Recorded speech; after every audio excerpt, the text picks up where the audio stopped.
बंदी छोड़ सतगुरु रामपाल जी परमेश्वर जी की जय हो। परम पिता परमात्मा सारी सृष्टि के रचनहार कुल मालिक असंख्य ब्रह्मांडों के स्वामी जगत गुरु तीनों लोकों में प्रवेश करके सबका भरण पोषण करने वाले राजाधिराज आत्माधार नाथों के नाथ देवों के देव महादेव सर्वेश्वर महेश्वर मृत्युंजय अजरो अमर आदि अनादि सनातनी प्रभु जगत पिता जगदीश्वर श्री श्री 1008 की उपाधि के वास्तविक अधिकारी अकाल मूर्त सौद स्वरूपी राम वासुदेव सर्वगतम ब्रह्म परम पूज्य प्रथम पूज्य परम संत परम पुरुष परम धनी परम दयालु सत्य कबीर हक्का कबीर अल्लाहु अकबर बाखबर अल्लाह ताला जगत के तारणहार जगत के मुक्तिदाता जगत के जगन्नाथ है। हारे के सहारे हिंदुओं के राम मुसलमानों के अल्लाह सिखों के वाहेगुरु ईसाइयों के मसीह दया के सागर दयानिधि करुणा के सागर करुणानिधि स्वयंभू परिभू संकट मोचन कष्ट हरण मंगल करण दुख भंजन अविगत कबीर निर्विकार निर्विषम परमात्मा अलय अलेख सतगुरु आदि अनादि सतगुरु असली मर्यादा पुरुषोत्तम असली राम असली कृष्ण असली घनश्याम असली मुरारी राजाओं के राजा महाराजाओं के महाराजा शहंशाहों के शहंशाह सम्राटों के सम्राट भगवानों के भगवान अल्लाहों के अल्लाह प्रभुओं के प्रभु मसीहाओं के मसीह सच्चे वाहिगुरु बाबाओं के बाबा पीरों के पीर सेठों के सेठ जगत सेठ सावड़ सा सेठ सर्वगुण संपन्न अनंत कोटि कलाओं के स्वामी अनंत कोटि ब्रह्मांडों के नायक योगियों में महायोगी ध्यानियों में महाध्यानी सिद्धों में परम सिद्ध ज्ञानियों में तत्वज्ञानी ब्रह्म ज्ञानी महाज्ञानी परम ज्ञानी सर्वश्रेष्ठ ज्ञानी विज्ञानी युवा कबीर समरथ कबीर असमवात अमित ओझा सच्चे रहनुमा करीम अल्लाह सुभान अल्लाह दुनिया के अंतिम पैगंबर 8 सितंबर 1951 से गांव धनाना जिला सोनीपत हरियाणा भारतवर्ष की पावन भूमि पे प्रकट रियल कल की भगवान श्री नारायण साकार हरि श्री बाबा साहेब स्वयंभू संत श्रोमणी सतगुरु रामपाल जी परमेश्वर जी के चरण कमल में साध संगति से जुड़े हुए देश विदेश से हम सभी सत्सेवक भाई बहनों का अनंत कोटि दंडवत प्रणाम।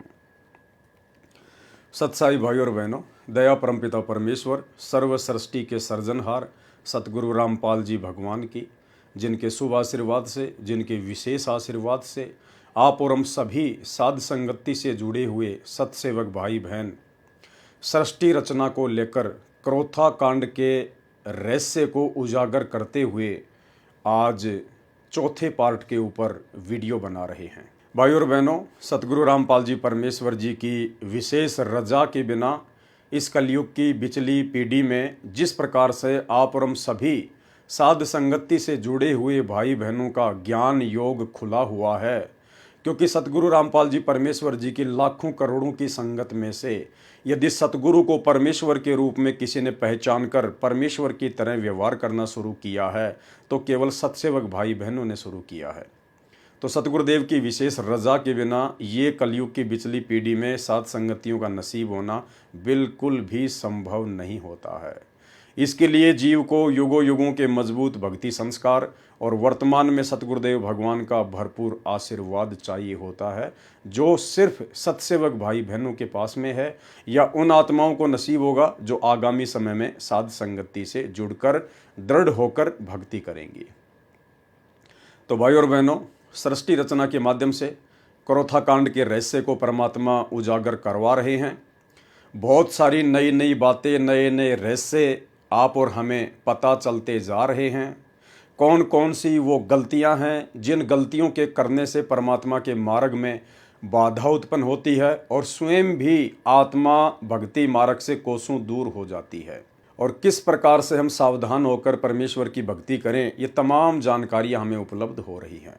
भाई और बहनों, सन 2008 के एक सत्संग में सतगुरु रामपाल जी परमेश्वर जी ने बताया कि आज से 15 साल पहले यानी सन 2000 से पहले पहले जितनी भी आत्माएं जुड़ी थी वो आत्माएं ज्ञान को आधार बनाकर नहीं जुड़ी थी, वो केवल देखा देखी में जुड़ी थी, एक दूसरे भक्तों के सुखों को देखकर जुड़ी थी।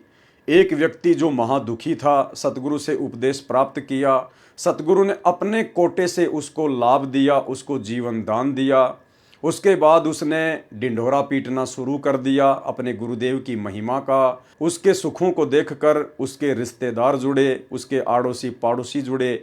इस प्रकार से सतगुरु रामपाल जी भगवान के मार्ग में सन 1994 से सन 2005 तक संगत जुड़ी थी। परंतु वो संगत ज्ञान आधार से बिल्कुल भी कोई निर्णय नहीं ले पा रही थी, केवल अन्य संतों और पंथों की भांति देखा देखी में भक्ति मार्ग पर लगी हुई थी। आगे बढ़े उससे पहले ये छोटा सा वीडियो। विचार करना पुण्यात्माओं, ये काल हमारे साथ कितना धोखा किए हुए है। आज से जो 15 साल पहले लगे थे 100-200 परिवार, अब उनमें से मेरे ख्याल में 10% उस लगन से 10% लगे हुए हैं, बाकी ढीले पड़ गए क्योंकि उनका सुख गणे हो गए। वो तो माया चाव थे, उनको ज्ञान था को नहीं, क्योंकि दास को भी परमात्मा ने या ज्ञान योग नहीं खोला था जब तक, क्योंकि इस ज्ञान को परमात्मा ने बैन ला रखा था कि अभी इसको प्रचार नहीं करना। क्योंकि जैसे ये ज्ञान तो दास बताता था, गांव गांव में जाकर सत्संग किया करता था, लेकिन कबीर परमेश्वर जी की वाणी से ही ये यूं का यूं बताया करता था कि ब्रह्मा विष्णु महेश की ये स्थिति है, दुर्गा की ये स्थिति है। लेकिन आम व्यक्ति का विश्वास नहीं होता, जो हमारे शिष्य थे उनका विश्वास ना होता कि ठीक है, उनको लाभ हो रहे थे, परमात्मा के नाम लेते उनके सारे संकट दूर होने लगे थे, इसलिए शिष्य तो बनने शुरू हो गए थे। क्योंकि ये जो मंत्र है, इस मंत्र का जाप पूरे विश्वास लगन के साथ जो व्यक्ति करता है, उसको ज्ञान है या ना है। जैसे डॉक्टर कोई दवाई देता है, औषधि देता है, मरीज खा लेता है, तो उसको नहीं पता इसमें कौन सा केमिकल है, कौन सा साल्ट है, तो वह दवाई अंदर गई, लाभ तो करेगी। तो ऐसे जो पुराने समय में जो भक्त लगे थे, उनको लाभ तो निरे हो गए, क्योंकि वो हमारे संग में ज्यादा रहते थे। जहां भी कहीं पाठ होता था वो सारे ही वहां आ जाते थे कि उनका सुख गणे होया करते। कुछ दिनों के बाद फिर वो अच्छे सुखी हो गए, घर में सुख हो गया, सारे लाभ होने लग गए। तो फिर हमने आश्रम करौथा में डेरा डाल लिया, वहां भी कुछ दिन आए, फिर ढीले पड़ गए, फिर संगत ज्यादा होती रही, ऐसे वो पीछे हट गए। तो कहने का भाव ये है कि एक समय ऐसा होता, वो हमसे दूर नहीं है, वो हमारे को ये भी नहीं है कि हम गुरु जी से दूर हो गए, लेकिन वो कमजोर पड़ गए और एक दिन ऐसी स्थिति आ जाएगी। तो भाई और बहनों, गुरुदेव भगवान के मुख कमल से आपने सुन लिया, और यही कारण था भाई और बहनों करौथा कांड का। करौथा कांड के समय जितने भी सेवादार सतगुरु के समीप रहा करते थे, आश्रम में रहा करते थे, वे सभी आत्माएं ज्ञान आधार से नहीं जुड़ी हुई थी, केवल देखा देखी में जुड़ी हुई थी। इसलिए मर्यादा भी तोड़ती रहती थी, जिस कारण से काल का दाव लगता रहता था। और यही कारण था कि उन्होंने अपनी तरफ से सतगुरु को मानुष मानकर उनको सलाह दी, जिसके आधार से करौथा आश्रम बनाया गया। और एक जीव की सलाह के ऊपर जब कोई काम होता है परमात्मा के मार्ग में, तो वो काम कभी सफल नहीं होता है। और 12 जुलाई 2006 को करौथा कांड हुआ। सतगुरुदेव भगवान को 21 महीने रोहतक की जेल में रहने के लिए बाध्य होना पड़ा, और लाखों आत्माओं को गुरुदेव भगवान के सत्संग और उनके आशीर्वाद से भी विमुख रहना पड़ा।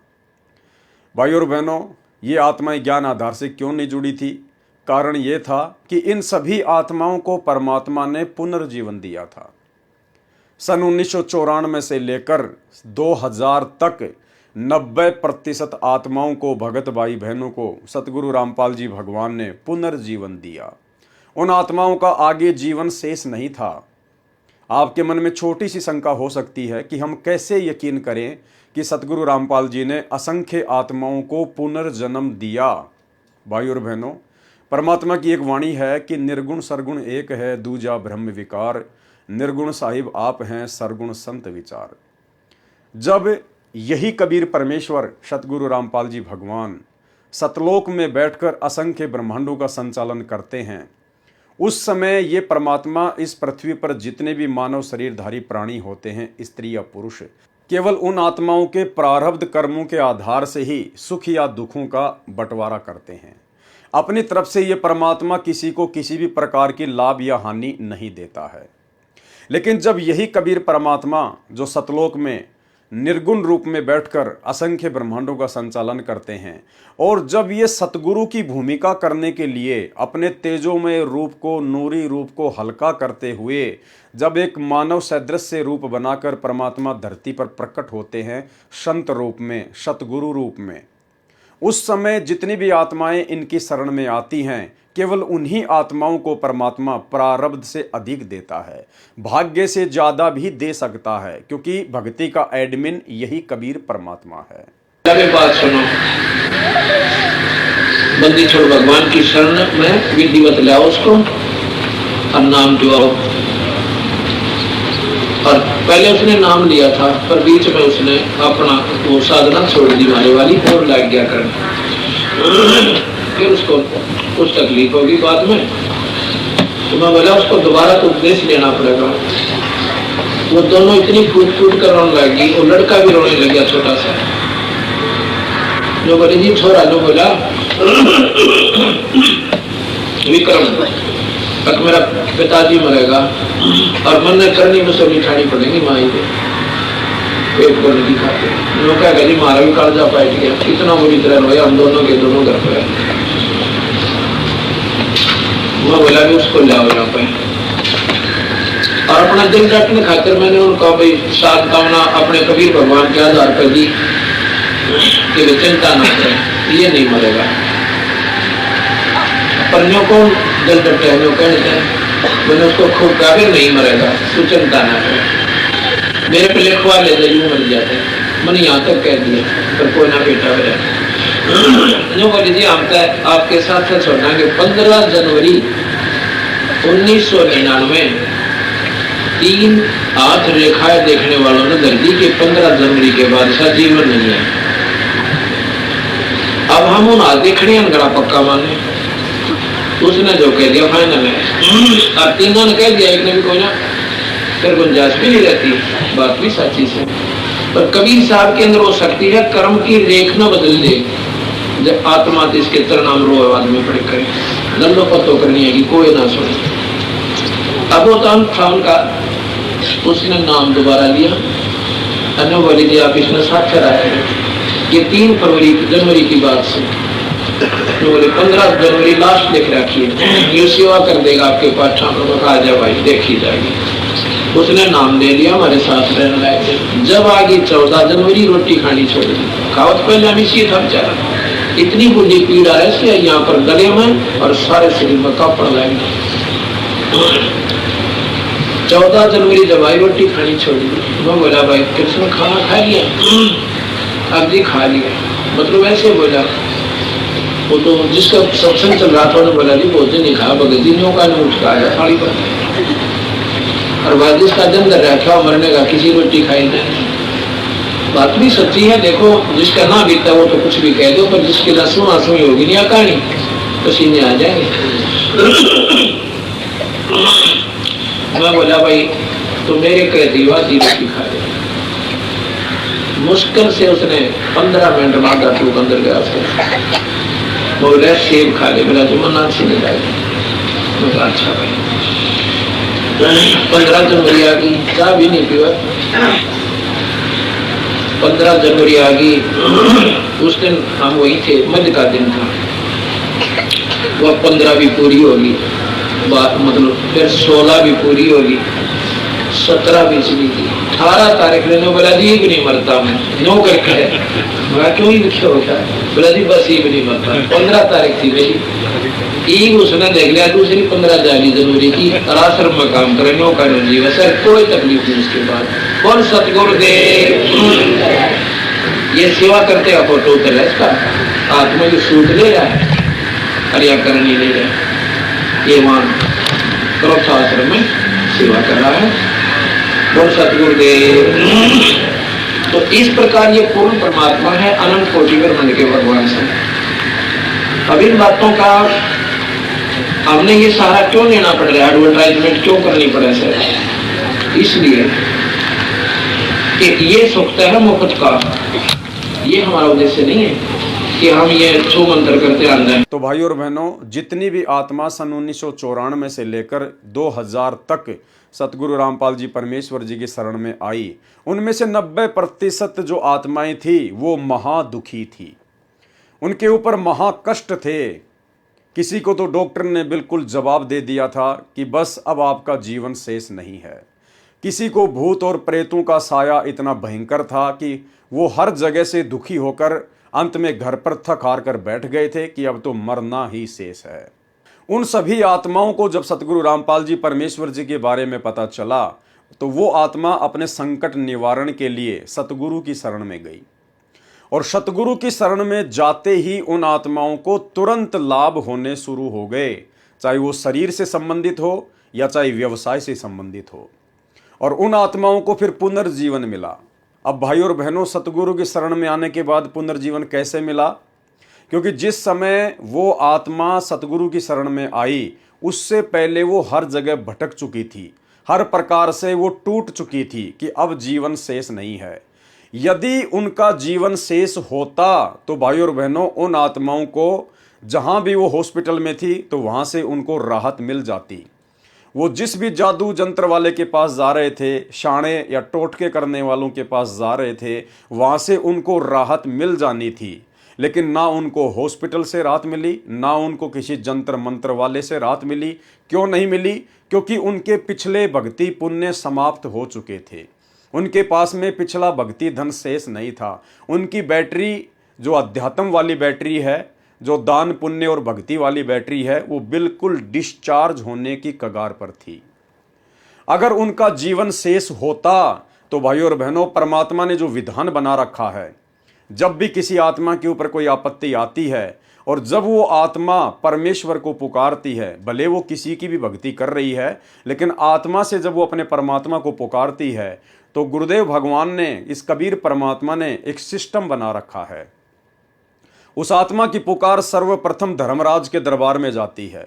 धर्मराज तुरंत उस आत्मा की पुकार को सुनकर और फिर उसका अकाउंट चेक करता है कि इसके भाग्य में कोई ऐसा दान पुण्य या भक्ति वगैरह है जिसके चलते मैं इसको इस समस्या से राहत दे सकूं।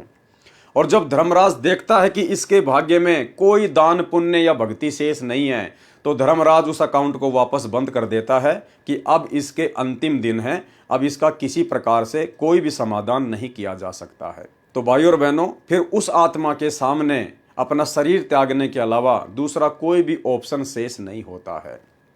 और वही आत्मा यदि किसी संत की शरण में आ जाती है, जो पूर्ण संत है, जो स्वयं कबीर परमात्मा है, क्योंकि पूर्ण संत की भूमिका केवल स्वयं कबीर भगवान ही निभाते हैं, अन्यथा धरती पर कोई पूर्ण संत नहीं हो सकता। क्योंकि 21 ब्रह्मांड में जितने भी प्राणी हैं ये सब सतलोक से आई हुई आत्मा है, अपने भगवान से दगा करके आई हुई आत्माएं हैं। 21 ब्रह्मांड की सभी आत्माएं केवल जीव हैं, आम प्राणी हैं, कोई परम ज्ञानी नहीं है, कोई परम संत नहीं है। परम संत और परम ज्ञानी की भूमिका कबीर परमात्मा स्वयं ही सतगुरु रूप में आके निभाता है।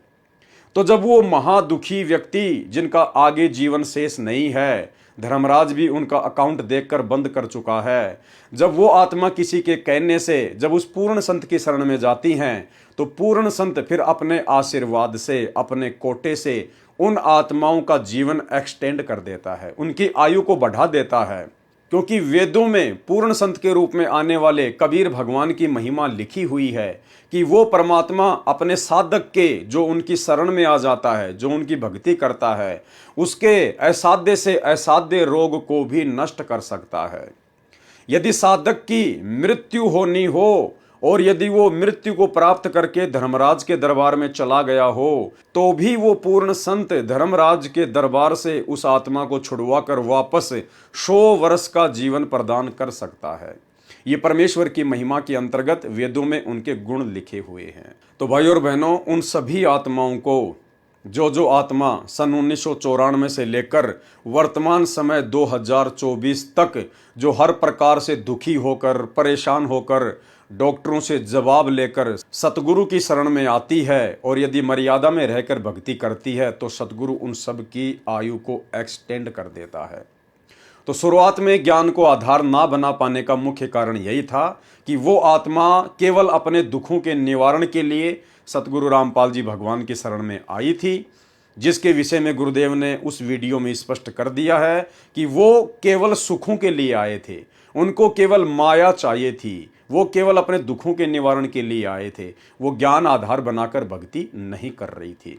और यही कारण था, ज्ञान को आधार बनाए बिना ये जीव काल प्रेरित होकर अनेकों गलतियां सतगुरु के दरबार में कर डालता है। और यही कारण था कि सतलोक आश्रम मैनेजमेंट हरियाणा, जो कि ज्ञान को आधार बना के नहीं जुड़ा था, उन लोगों ने करोथा कांड के समय और बरवाला कांड के समय अनेकों महा गलतियां की, जिन गलतियों के कारण वे स्वयं भी दुखी हुए, आम संगत भी परमात्मा के सत्संग और उनके आशीर्वाद से दूर हुई, और सतगुरुदेव भगवान को भी जेल में बैठने के लिए बाध्य किया गया। बाध्य शब्द दास इसलिए यूज करता है क्योंकि काल और सतगुरुदेव भगवान के बीच में एक एग्रीमेंट है। उस एग्रीमेंट के तहत परमात्मा जोर जबरदस्ती नहीं करते हैं, अन्यथा ये तो समर्थ भगवान है, जाके अर्ध रूम पर शकल पसारा, ऐसा पूर्ण ब्रह्म हमारा। ये परमेश्वर एक फूंक मार दे तो 21 ब्रह्मांड ना जाने कहाँ जाकर गिरें, उनका अता पता भी ना चले। लेकिन परमेश्वर अपने कार्य को अपने सिस्टम से करता है, अपने हिसाब से करता है, और परमेश्वर उसी हिसाब से अपने कार्य को आगे भी करेंगे। बीच में ना समझे के कारण जो भगत अपनी मनमानी करते हुए गुरु को मानुष समझकर जो काल प्रेरणा से टांग अड़ाते हैं, तो परमेश्वर के मार्ग में थोड़ी बाधा जरूर उत्पन्न हो जाती है। लेकिन यह समर्थ है, सर्वशक्तिमान है।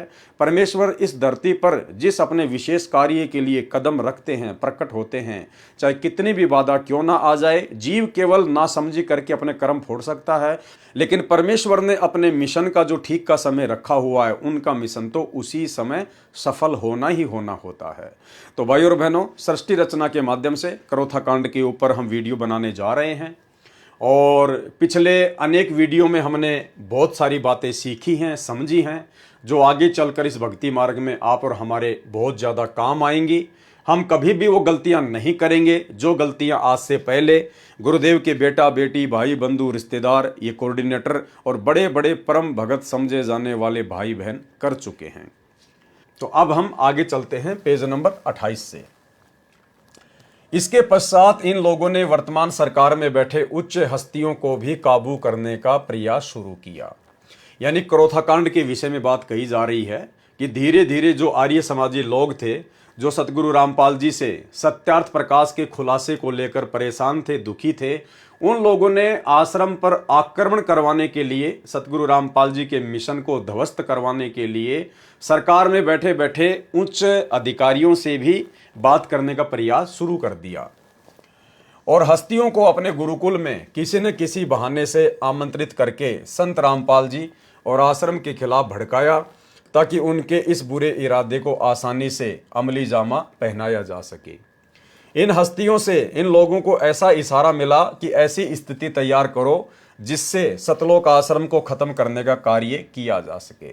यानी प्रशासन में बैठे बैठे जो बड़े बड़े अधिकारी थे, मुख्यमंत्री तक, उन आर्य समाजियों के गुरुकुल में जाकर उनको आश्वासन देने लगे कि आप आर्य समाजी ऐसी परिस्थितियां तैयार करो जिससे कि संत रामपाल जी और उनका आश्रम किसी भी प्रकार से सुरक्षित ना रह सके। इसके पश्चात ये लोग संत रामपाल जी को तथा सतलोक आश्रम को खत्म करने के मौके की तलाश में रहे, और इन्होंने संत रामपाल जी के द्वारा निकाले हुए एक शिष्य को मोहरा बनाया। भाई और बहनों, आर्य समाजियों ने संत रामपाल जी के जिस एक गुरुद्रोही हो चुके शिष्य को मोहरा बनाया, वो वही व्यक्ति था जिस व्यक्ति के ऊपर हमने उसके द्वारा लिखी गई पुस्तक शैतान बना भगवान के ऊपर बहुत सारे वीडियो बनाए थे। आप और हमने अच्छे से उसके मंसूबों को समझ लिया था। ये वही व्यक्ति है सुरेंद्र उर्फ कृष्ण दास उर्फ संजय दास महाराज। इस शिष्य को छुडानी धाम के एक महंत ने अपना शिष्य बनाकर उसे जिला अंबाला के किसी गांव में एक कमरे वाले छोटे से आश्रम का महंत बनाया हुआ था। यानी सतगुरु रामपाल जी ने इस व्यक्ति की अनेकों गलतियां देखकर सन 2000 में इसको सतलोक आश्रम करोथा से बाहर निकाल दिया था। ये व्यक्ति गुरुद्रोही हो चुका था। सतगुरु रामपाल जी परमेश्वर जी ने इस व्यक्ति को बहुत सारे मौके दिए, इसकी ढेर सारी गलतियां माफ की, इसको 7 बार सतगुरु ने मौके दिए, लेकिन ये गलतियां करने से बाज नहीं आया, तो सतगुरुदेव भगवान ने इसको आश्रम से बाहर कर दिया। इन लोगों ने उससे संत रामपाल जी के खिलाफ एक पुस्तक छपवाई। इस पुस्तक में संत रामपाल जी के खिलाफ अनैतिक व अभद्र भाषा का प्रयोग किया गया है और उनके विरुद्ध आर्य समाजियों की तर्ज पर बेहुदे, बेबुनियाद और अश्लील आरोप लगाए गए हैं। इन लोगों ने इस किताब को करोथा, डिग्गल तथा अन्य नजदीक गांवों में बंटवाया। इस पुस्तक को पढ़ने के पश्चात गांव डिग्गल के लोगों ने श्री जागेराम निवासी डिग्गल, जो संत रामपाल जी के शिष्य भी हैं, उनको बताया कि इस किताब में उनकी पुत्री के खिलाफ भी इशारा है। यानी जब हम भाई बहनों ने शैतान बना भगवान पुस्तक के ऊपर वीडियो बनाए थे, तो उसमें उस गुरुद्रोही हो चुके व्यक्ति कृष्णदास महाराज ने उस पुस्तक में जिक्र किया था कि ऐसे ऐसे एक लड़की, जब मैं अंदर गया सतलोक आश्रम करोथा के कमरे में, तो संत रामपाल जी और वो लड़की एकांत में बैठे हुए थे। मुझे देखकर बिल्कुल भी अच्छा नहीं लगा। उस बहन का नाम था सरोज और उसका जो पिता था जागे राम, जो कि डिग्गल गांव का था, वो भी सतगुरु रामपाल जी का ही शिष्य था। गांव डिग्गल के लोगों ने श्री जागेराम निवासी डिग्गल, जो संत रामपाल जी के शिष्य भी हैं, उनको बताया कि इस किताब में उनकी पुत्री के खिलाफ भी इशारा है।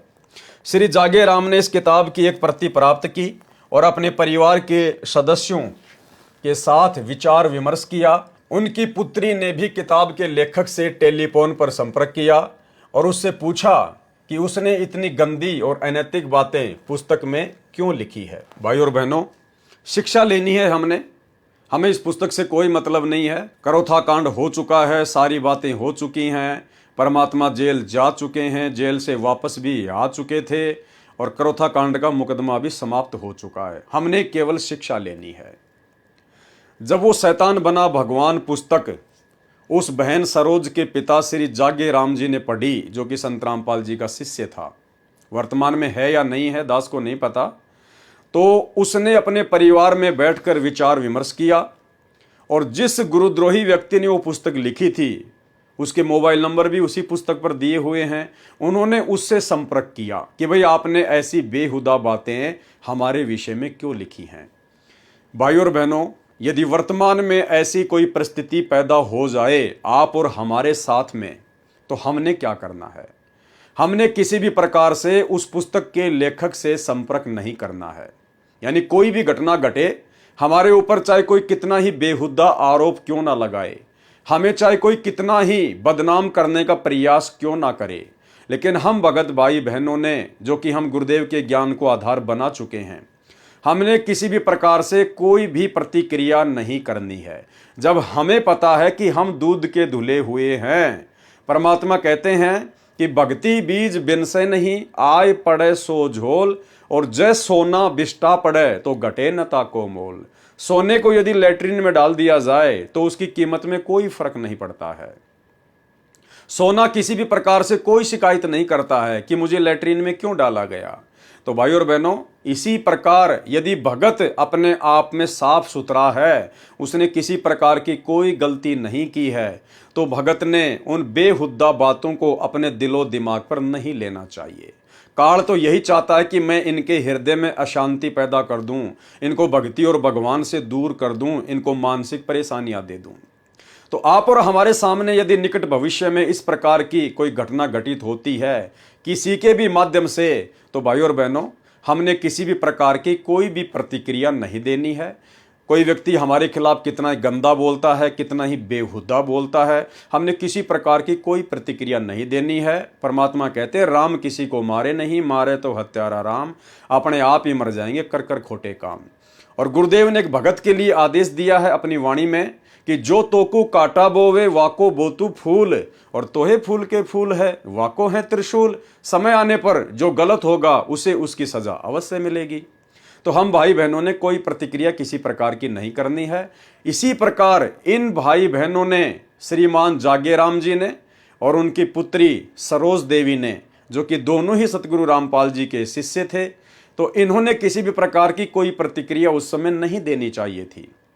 और यदि इनको कोई दिक्कत थी तो इन्होंने अपने गुरुदेव भगवान से संपर्क करना था, क्योंकि आप लोगों से पहले तो आपके गुरुदेव को निराधार रूप से उस पुस्तक में उस गुरुद्रोही व्यक्ति के द्वारा बदनाम करने का कुप्रयास किया गया है।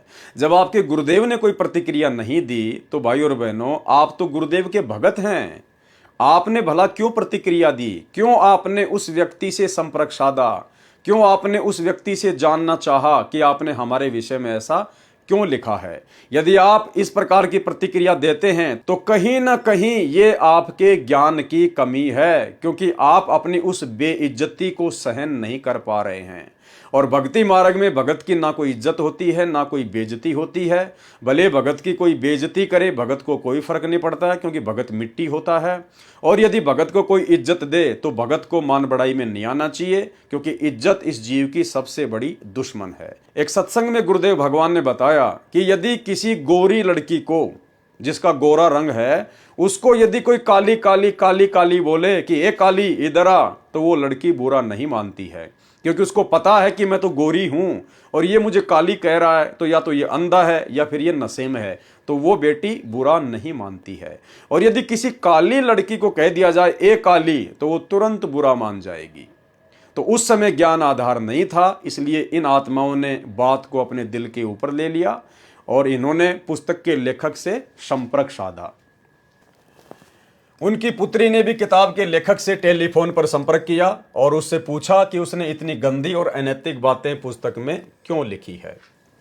लेखक श्री कृष्णदास उर्फ संजय ने उसको इस बारे में बातचीत करने के लिए दयालदास कोठी आश्रम छुडानी में आकर बात करने को कहा।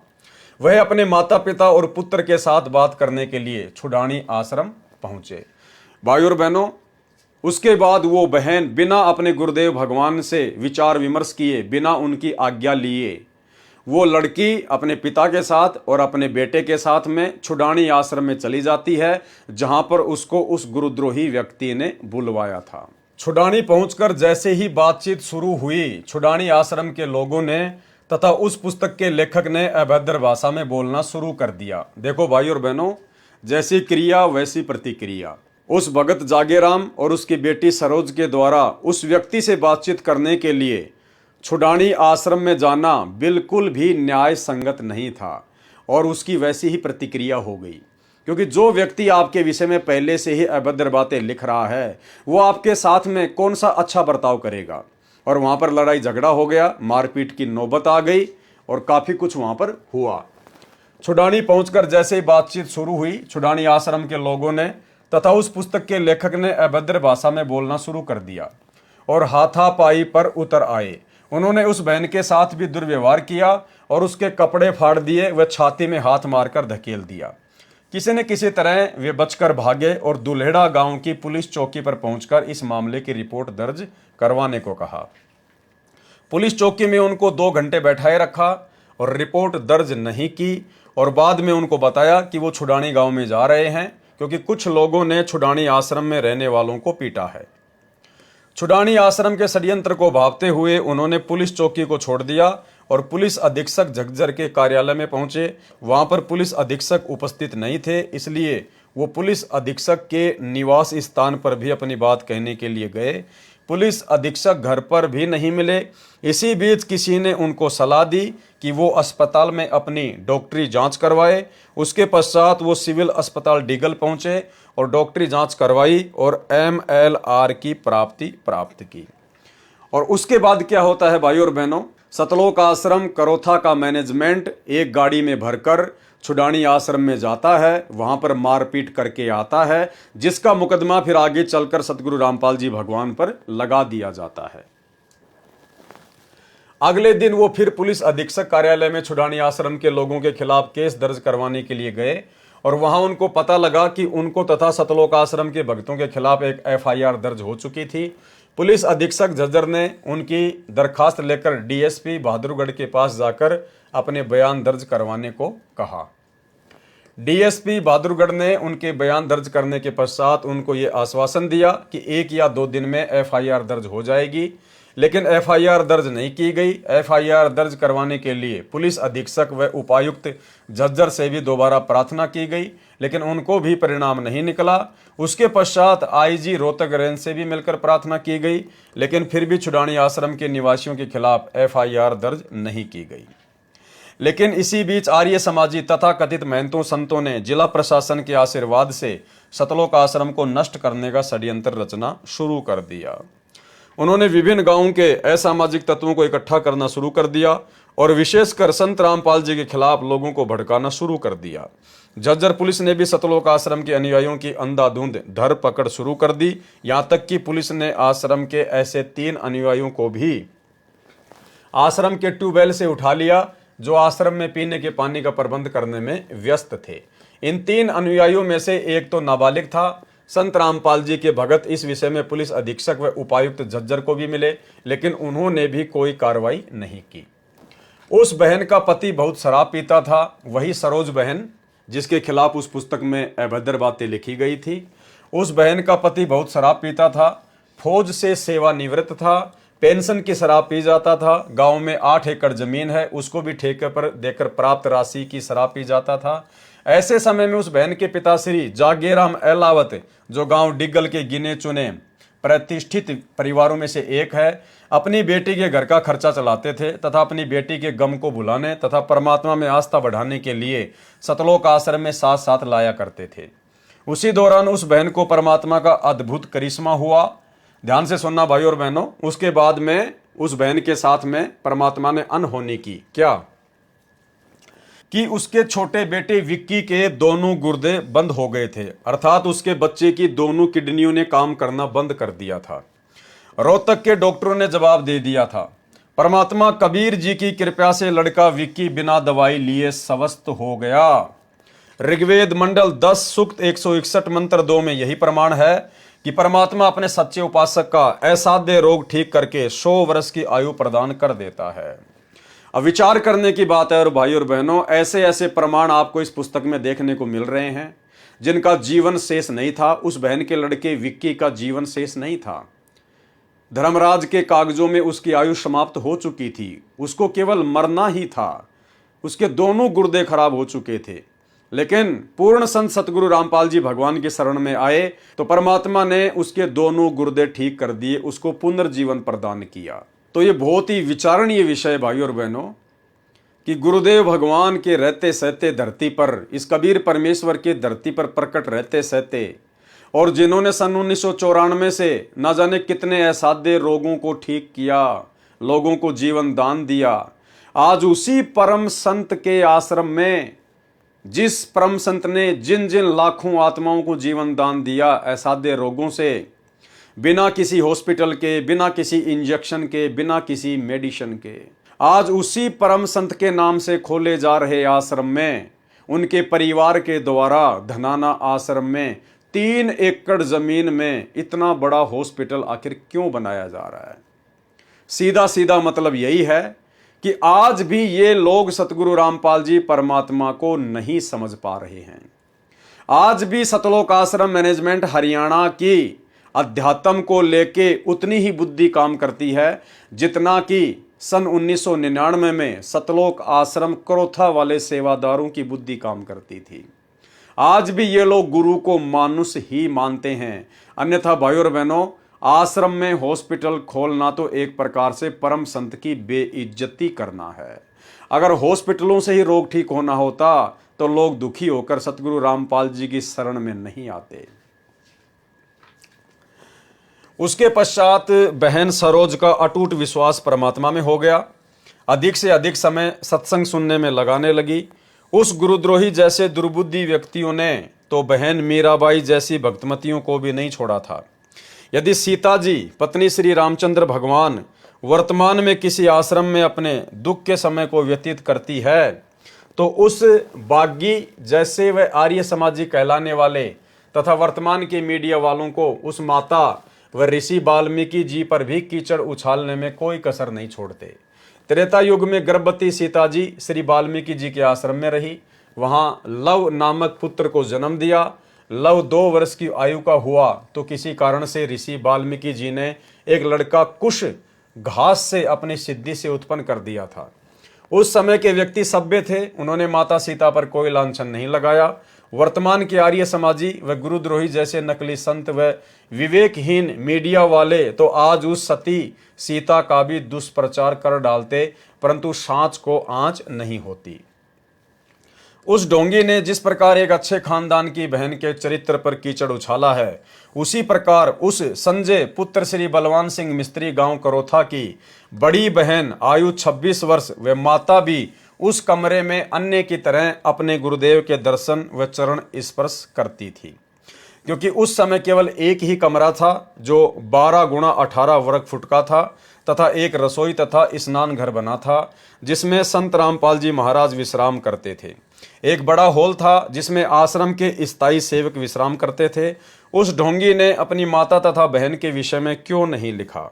उसकी बहन तथा माता जी भी कभी कभी उसी रसोई घर में महाराज जी की चाय आदि बनाकर आती थी। यदि उसकी पुस्तक में लिखे मिथ्या लेख में सच्चाई थी तो उसी समय क्यों नहीं लिखा जब वह सन 2000 में आश्रम से गया था? बहन सरोज को बदनाम करने का कारण यह है कि एक बार उस संजय कृष्णदास को भक्तों ने फोन सुनने के लिए आश्रम का मोबाइल फोन दे दिया। अब देखना भाइयों और बहनों, हमारी हर प्रकार की भ्रमणा परमात्मा इन पुस्तकों के माध्यम से मिटा देगा। बहुत सारे भाई बहन सोचते हैं अपने परिवार से दुखी होकर, अपने पति से दुखी होकर या अपनी पत्नी से दुखी होकर या अन्य किसी प्रकार की समस्या से दुखी होकर कि मैं तो गुरुजी के आश्रम में जाके भक्ति करूंगा, आश्रम में बहुत अच्छी भक्ति होती है, मैं तो बस आप गुरुजी आ जाएं उसके बाद मैं तो गुरुजी के पास में रहूंगा, आश्रम में रहूंगा, सब कुछ छोड़ छाड़ के। भाई और बहनों, ये सतगुरु रामपाल जी परमेश्वर जी की सत भक्ति परिवार में रह के, अपने बाल बच्चों के साथ में रह के, थोड़ा बहुत संघर्ष करते हुए करने की भक्ति है। आश्रम में ये लोग रहा करते थे, वो गुरुद्रोही हो चुका व्यक्ति भी आश्रम में रहा करता था। ये बहन भी आश्रम नज़दीक होने के कारण बहुत ज़्यादा समय आश्रम में रहा करती थी, आश्रम में जाया करती थी बार बार। अब आश्रम में भाई और बहनों किस प्रकार से राग द्वेष और ईर्ष्या कूट कूट कर भरी होती है, क्योंकि आप जितना गुरुदेव भगवान के नज़दीक रहोगे, उनके ज्ञान को समझे बिना, जब तक आप अपने गुरुदेव के ज्ञान से पूर्णतया परिचित नहीं होते हैं, और यदि आप जितना गुरुदेव के नज़दीक रहोगे, आप उतना ही अपने गुरुदेव से दूर होने की स्थिति में आ जाओगे, क्योंकि आप अपने गुरुदेव को समझ नहीं पाओगे। आप ज्ञान को आधार ना बनाकर आपस में राग द्वेष ईर्ष्या मनमुटाव के चक्कर में पड़ जाओगे। और यही सब कुछ करोथा आश्रम में होता था, मुख्य मुख्य सेवादारों के बीच में। और भाई और बहनों, उससे भी ज्यादा गंदगी गुरुदेव के परिवार ने, जब गुरुदेव ने सन 2010 में सतलोक आश्रम बरवाला खोला, उसके बाद इन लोगों ने आश्रम में पैदा कर डाली, जिसके विषय में गुरुदेव ने 2014 बरवाला कांड के बाद पुलिस को बयान भी दिए हैं कि आश्रम में गलत काम हुए, लेकिन वो मैंने नहीं किए, वो मुख्य मुख्य सेवादारों ने किए। गुरुदेव ने अपने बयानों में सब कुछ जग जाहिर किया हुआ है, लेकिन सतलोक आश्रम मैनेजमेंट हरियाणा, गुरुदेव का परिवार पिछले 10 वर्षों से गुरुदेव भगवान के बयानों की फोटोकॉपी संगत में वायरल नहीं कर रहा है, क्योंकि गुरुदेव ने सीधा सीधा आरोप बरवाला कांड को लेकर सतलोक आश्रम मैनेजमेंट हरियाणा अर्थात राष्ट्रीय समाज सेवा समिति के ऊपर लगाया है। बहन सरोज को बदनाम करने का कारण यह है कि एक बार उस संजय उर्फ कृष्णदास को भक्तों ने फोन सुनने के लिए आश्रम का मोबाइल फोन दे दिया। उस महीने में 4000 रुपए मोबाइल बिल का खर्चा हुआ। संत रामपाल जी महाराज ने बिल देखकर पूछा कि इस बार इतना अधिक बिल कैसे आया है? पहले तो 1000 या 1200 रुपए ही बिल आता था। उस समय वह संजय कृष्णदास उपस्थित नहीं था। उस समय आश्रम में वो गुरुद्रोही व्यक्ति कृष्णदास नहीं था। बहन सरोज तथा 3 सेवक और संत रामपाल जी महाराज के पास बैठे थे। बहन सरोज ने कहा कि यह संजय तो अपने रिश्तेदारों के लिए विवाह के लिए गाड़ियां किराए के लिए आश्रम के फोन द्वारा बुक करवाता है। एक दिन मैंने अपने कानों से सुना और देखा, इसने 4 बार फोन किया। एक बार लगभग 10 व 15 मिनट बातें करता रहा। पूछ रहा था कि मामा जी क्या हाल चाल हैं, गाड़ियों की बुकिंग की चिंता मत करना, मैंने बुकिंग करवा दी है। एक दिन पहले मैं फिर उनसे बात करके समय आदि बता दूंगा। बहन सरोज ने कहा कि मैंने इसको उसी समय कहा था कि भाई तेरा ये कार्य अच्छा नहीं है। आश्रम के फोन से रिश्तेदारों की गाड़ियां बुक करवा रहा है। वह बोला बहन आज ही प्रयोग किया है। देखो भाई और बहन, ये होता है राग द्वेष और ईर्ष्या।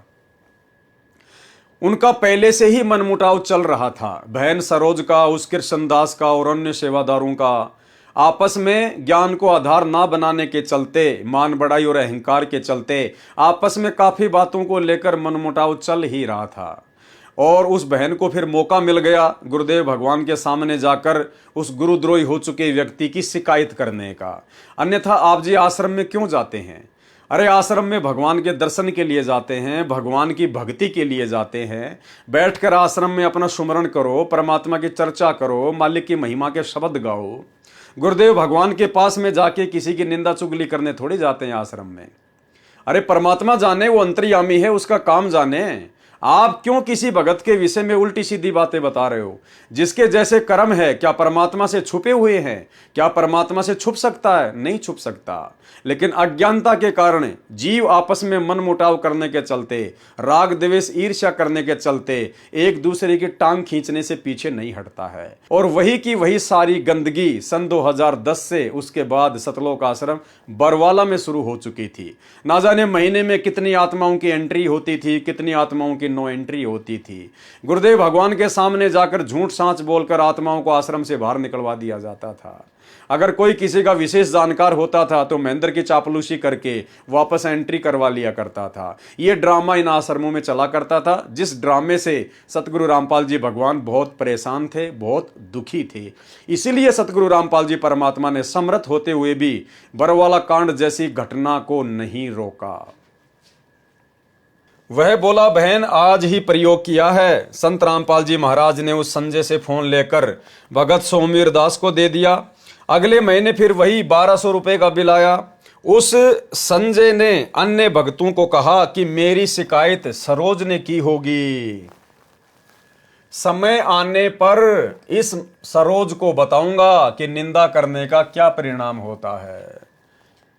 हर क्रिया की प्रतिक्रिया होती है भाई और बहनों, हर क्रिया की प्रतिक्रिया होती है। इसीलिए सतगुरुदेव भगवान हमें सुबह के नित्य नेम में इतनी सारी वाणियां दे रखी हैं कि जो तोको काटा बोवे वाको बोतु फूल, और तोहे फूल को फूल है वाको है त्रिशूल। आप किसी के बारे में कुछ ना कहो। भाई और बहनों, गुरुदेव भगवान ने हमें अपने सत्संगों में संत जयदेव जी की कहानी क्यों सुनाई? मनोरंजन के लिए नहीं सुनाया करते थे। परमात्मा हमें शिक्षा देना चाहते थे, हमें भगत बनाना चाहते थे कि जो जैसा कर्म करेगा समय आने पर अपना भोगेगा। लेकिन ये भगत नहीं समझ पाए और एक दूसरे की शिकायतें, निंदा चुगली गुरुदेव भगवान से करते ही रहते थे। इसने तो उस समय उस गुरुद्रोही व्यक्ति की गुरुदेव से शिकायत की जिस समय वो आश्रम में उपस्थित नहीं था। अगर वो गुरुद्रोही व्यक्ति संजय भी उसी समय गुरुदेव के पास होता तो वो बहन सरोज किसी भी प्रकार की कोई भी शिकायत गुरुदेव से उस व्यक्ति की नहीं करती। लेकिन वो आश्रम में नहीं था, इसलिए उसको मौका मिल गया और उसने सारी की सारी बातें गुरुदेव भगवान को बता दी, अंतर्यामी को। और आगे चल के उसको उसका परिणाम भी भोगना पड़ा। उस व्यक्ति ने उस बहन से राग द्वेष ईर्ष्या कर ली और आगे चलकर उसने जो पुस्तक गुरुदेव भगवान को नीचा दिखाने के लिए छापी, शैतान बना भगवान, उस पुस्तक में उसने उस सरोज बहन का भी जिक्र कर डाला। तो भाई और बहनों, इस बहन ने तो उस समय शिकायत की जिस समय वो गुरुद्रोही व्यक्ति आश्रम में था ही नहीं।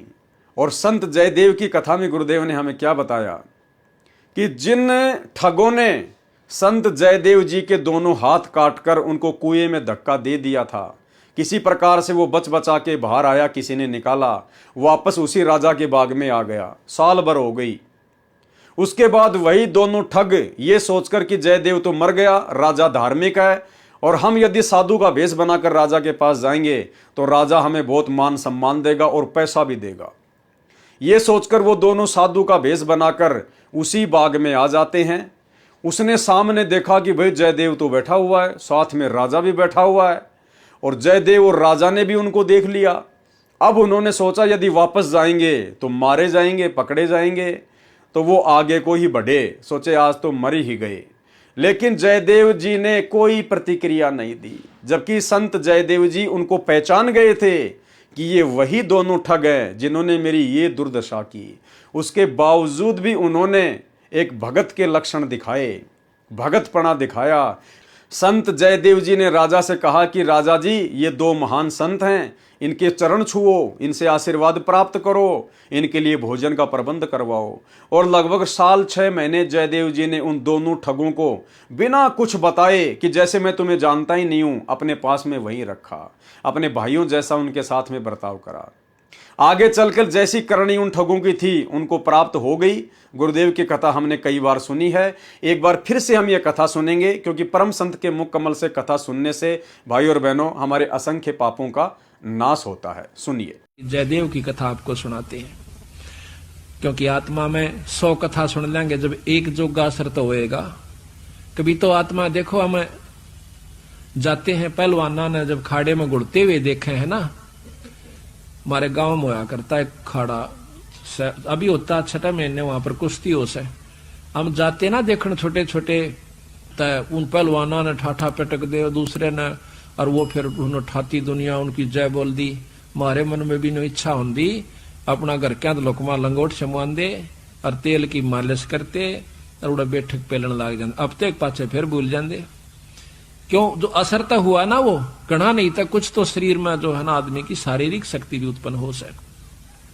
तो इसी प्रकार अच्छे कर्म के ज्ञान से अच्छी हम देखेंगे तो अच्छा असर पड़ेगा, और बुराई जैसे सिनेमा देखते हैं, सांग देखे हैं तो सांग वाला असर पड़ जाएगा।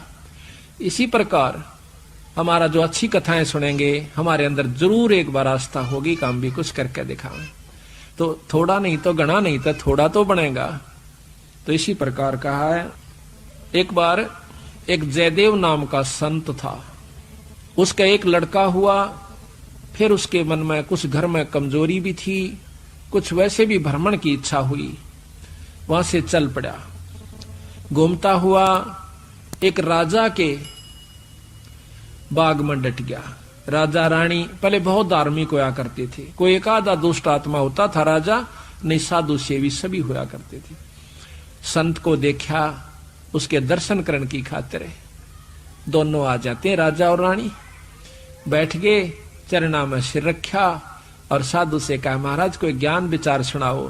संत कथा सुनाने लग गया, मीठी मीठी कथाएं, रस भरी बातों, उनको सुनकर और राजा रानी का बहुत पसंद आया। हाथ जोड़ लिए, ए स्वामी हम आपके सेवक, आप हमारे मालिक, इस बाग में रहो महाराज। उन्हें सोचा भी चल हमने तो भोजन चाहिए और आप हमारी बात सुन लीजिए, हम अपना भजन करते रहेंगे। कहते हैं साल भर वहां पर जयदेव रहा, फिर कहा कि महाराज मैं एक बार घर होया हूं। राजा बोला महाराज जल्दी आइयो, अब जल्दी आएंगे। के ले जाओ, धन दे दिया काफी, और धन दे दिया, मोर सरफी जोड़े मंगा दी। और 2 ठग वहां पर देखे थे कि यो किद चल रहे थे, ठगा का तो ये काम हो सक चलेगा जब राजा इसको धन देगा। अब वो ठग भी साधु का रूप बना के पहले तैयार बैठे थे, पता लग गया था कि परसों इसने जाना है, परसों तैयार होकर राह में खड़े हो गए। बैठे तो रास्ते में वो जान लग रहा जयदेव से बोले कि महाराज कहाँ चले? कि उस गांव में जाएंगे। कि हम भी उसी गांव में के आसपास दूसरे गांव का नाम ले दिया, उससे पहले कोई आवा था। वो बोला भी ठीक से आप तीनों चलेंगे। हाँ जी बहुत अच्छी बात से, 1 ते 2 भले 2 से 3, जंगल का काम से कदे कोई ठग ना ले। जयदेव बड़ा प्रसन्न हुआ कि परमात्मा यह भी कृपा कर दी कि रास्ते में हमारा बोल बतला करके समय पास हो जाएगा और रास्ता तय हो जाएगा। वो ठग रास्ते में जा रहे थे, वो तो गए इस काम की खातिर थे। कहने लगे भाई पानी पिएंगे जयदेव? नाम आपस में पूछ ही लेते हैं। हाँ पानी पी लो, मैं निकाल लूंगा पानी। हाँ निकाल पानी। हाँ उससे पहले कहने लगा भाई, हाँ वो पानी निकालने लग गया तो उन्होंने गठड़ी ठा ली एक ने। एक जयदेव एकदम स्वभाव तो बहुत देर से बदला आदमी का, भाज का गठड़ी जयदेव ने पकड़ दी। एक नहीं भाई ये तो दक्षिणा है मेरी। उन्हें क्या किया, छिन्ना जपटी करके उस जयदेव के दोनों हाथ काट दिए। वो तो ले रहे थे अर्थ हथियार गिले और ठाक उस कुएं में पिटक दिया। और वह गठड़ी लेकर पैसे लेकर के वो जो थैला था अपना चल पड़े। इतने में कहते बंजारा की वहां पर लाइन, बंजारे आगे पूरी की पूरी डांग आग उतरी। वो पानी लेने की खातिर कुएं में जावस, बाल्टी डाली तो उस नेजू और बाल्टी यानी उस डोल के उसने हाथ फंसा लिए। वो 2-3 जने थे बंजारे, खेचे वो खींचे नहीं। तो वो कहते भाई के सौदा हो गया। वो आवाज दे से भाई मन एक बार बाहर काट दो, मैं कुएं में गिर गया। उन्होंने सोचे कोई व्यक्ति है, उन्हें पकड़ कर बाहर काट लिया। बाहर निकाला, उसके हाथ कट रहे और लहू पड़े, खून निकल रहा। तो बोले भाई के लाग गया तेरे? अक ये कर्म लाग गए मेरे। किसने मारा? अक मुझे नहीं मालूम। कुछ नहीं मुंह से कहा, ना बताया। जाके और अपने, क्योंकि बंजारे जंगलों में रहा करते हैं, बहुत बढ़िया बढ़िया जड़ी बूटियां उनके पास होती थी, अपने नायक के पास ले गए, मुखिया के पास ले गए। वहां जाकर बताया तो उस नायक ने वैद्य बुलाया और वैद्य ने जड़ी बूटी इसी ला दी कि खून भी बंद और चीस भी बंद, दोनों ठीक हो गए। तो कहने लगे भाई कहां जाएगा? तुझे वहां छोड़ देंगे या हमारे साथ चल, कोई दिक्कत नहीं आने देंगे। कि नहीं, आपके साथ तो मैं नहीं चलूंगा, इस अगले नगर में मुझे छोड़ दीजिए। वहां जाकर उन्हें छोड़ दिया। जाकर राजा के बाग में फिर जा बैठा। राजा को पता चला कि महाराज संत वापस आ गए। जाके बताया नौकरों ने, और दोनों हाथ कटे हुए, दोनों हाथ कटे हुए। राजा रानी नंगे पैरों बाज लिए। जब सुना संत का नाम, आके पायाम पड़ जाए, महाराज के लग गया है? महाराज क्या लगा? जो होना था सो हो गया भाई, मेरे कर्म लगे। मुझे बताओ महाराज, उनका अभी खून कर दो, उनके बच्चों तक पिड़वा दो। अक मैं ऐसा पापी नहीं महाराज, वो मेरा कर्म था, कोई संस्कार उनका मेरा किसी का था, मुझे नहीं मालूम के हो यार, कौन था कि थे। कोई बात नहीं, साल भर हो गया। कहते हैं काफी दिन वो फिर बैठा रहा, गर्द भी हो आया। 12 वर्ष के बाद वो फिर दोनों ठग फिर आ जाते हैं। 3 अकाल पड़ गए, वो धन ले गए थे, वो खत्म हो गया। उनने सोची उन ठगों ने कि राजा बड़ा धार्मिक है और साधु सेवक है, जयदेव खत्म हो चुका है, अब हम वहीं चलते हैं। अच्छी कथा सी सीख ली 10-20, इन कथा न कोई पढ़ लेवा की बात से याद हो जाती है। जाके और बाग में बढ़ गए। आगे जयदेव बैठा, राजा बैठे, सैनिक बैठे। अब उन ठगा ने जब देख लिया ने बाग में सामने ने मुड़ते ही मोड़, और सामने उसका आश्रम बना रखा था, वो बाहर बैठे बगीचे में। अब उल्टे जा तो पेटे, अब कोई चोर थे उल्टे भागे हैं। अब उन उल्टे ना जाकर आगे न चल दिए। वो तो सोचे थे वो होगा ही नहीं। फिर वो दोनों हाथ कटा हुआ आदमी देखा, उनका शक हो गया को ऐसा ही तो मरिया को ना किसी ने काट लिया। पर मरते तम गए आज, ईब कोई बचावनिया नहीं से, फिर इलाज भी कुछ नहीं। उससे कहा हाथ पांव जोड़ांगे शायद रजा करवा दे। तो जयदेव ने ऐसा कर लिया कि इसने पिछाने को नहीं। और साधु देख कर कहने लगा राजा से, महाराज ये 2 मेरे दोस्त आ गए, ये बड़े अच्छे साधु संत हैं, राजा इनके चरण लो। राजा ने खड़ा होकर उनके चरण लिए और बिठा दिया। भोजन पानी का प्रबंध करवा दिया। उनने सोची पिछाण में कोई ना इनके। जयदेव ने मुझे पिछाना नहीं हमने, क्योंकि थोड़ी देर का संग था। तो वो साल भर रहे। साल भर के बाद उनकी खूब सेवा करवाई, साल भर खूब उनकी आदर करवाया। और चलती दफा जयदेव कहने लगा, महाराज ये दोनों संत जानो से, इनको कुछ वो दक्षिणा दे दो। राजा ने कहना था इतनी देर में 2-3 घोड़ा का ऊपर मोर रस और फिर निरा धन लदवा के। और साथ में जयदेव कहने लगा, महाराज जी रास्ते में जंगल का काम से सिपाही भेज दो, घर छोड़ आओ इनके। 5-7 सिपाही और घोड़े, और वो दोनों ठग चल पड़ते। रास्ते में जब बतलाते जावे से तो वो सिपाही पूछे से उन ठगाते, अब भाई ये जयदेव तुम्हारा के लागे से, तुम्हारा बहुत आदर करता है, बड़ी बड़ाई करता है। तो कहते महाराज कहते हैं नीच आदमी जो होते हैं वो अपनी आदत नहीं जाया करते। कि एक यहाँ छोटा सा उदाहरण और से, जब कबीर साहब ने भंडारा किया ना, 9 लाख बॉडी आ गई और जय जयकार करी दुनिया ने, तो शेख तक ही जड़ा करता बंदी छोड़ते हैं। फिर भी ने बोला के करा से ससुरे ने, इसे तो हम 100 कर दिया। यानी अपनी बड़ाई रखनी चाहिए और उसका अच्छे कर्म को भी नहीं सराहा। और जो भक्त आत्मा थे वह नो कहते भाई कमाल कर दिया, ईसा यज्ञता हमने कितना देखा है कोई ना, बड़े भोजन मोहन भोजन खाए, बड़े आनंद पाए। तो जो पुण्य आत्मा थी वह तो बड़ाई करे थी, और नीच आदमी उस समय भी बुराई ही कर रहा था, इतनी महान समागम की। तो यहाँ गरीबदास जी कहते हैं कोई कहे जग जौनार किया, कोई कहे महोछा, और बड़े बड़ाई करा यो गाली काढ़े ओछा।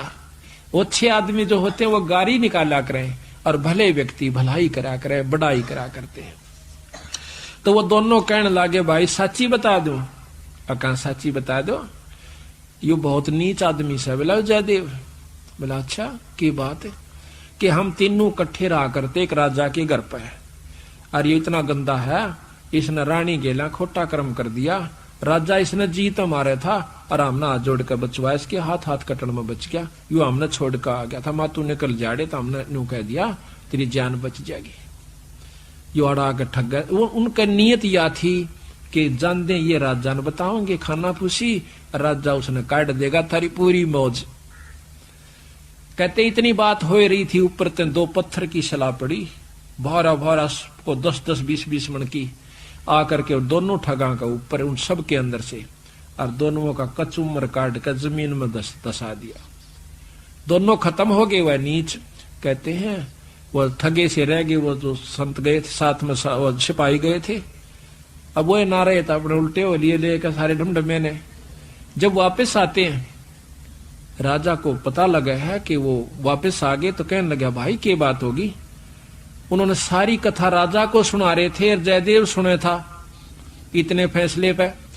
न बोले जीवत है ऊपर ते स्वामी की निंदा करी और काटे ऐब सवाब, और शिला पड़ी अजगैब ते आया नहीं जवाब। वो तो खत्म हो गए, दोनों मर गए।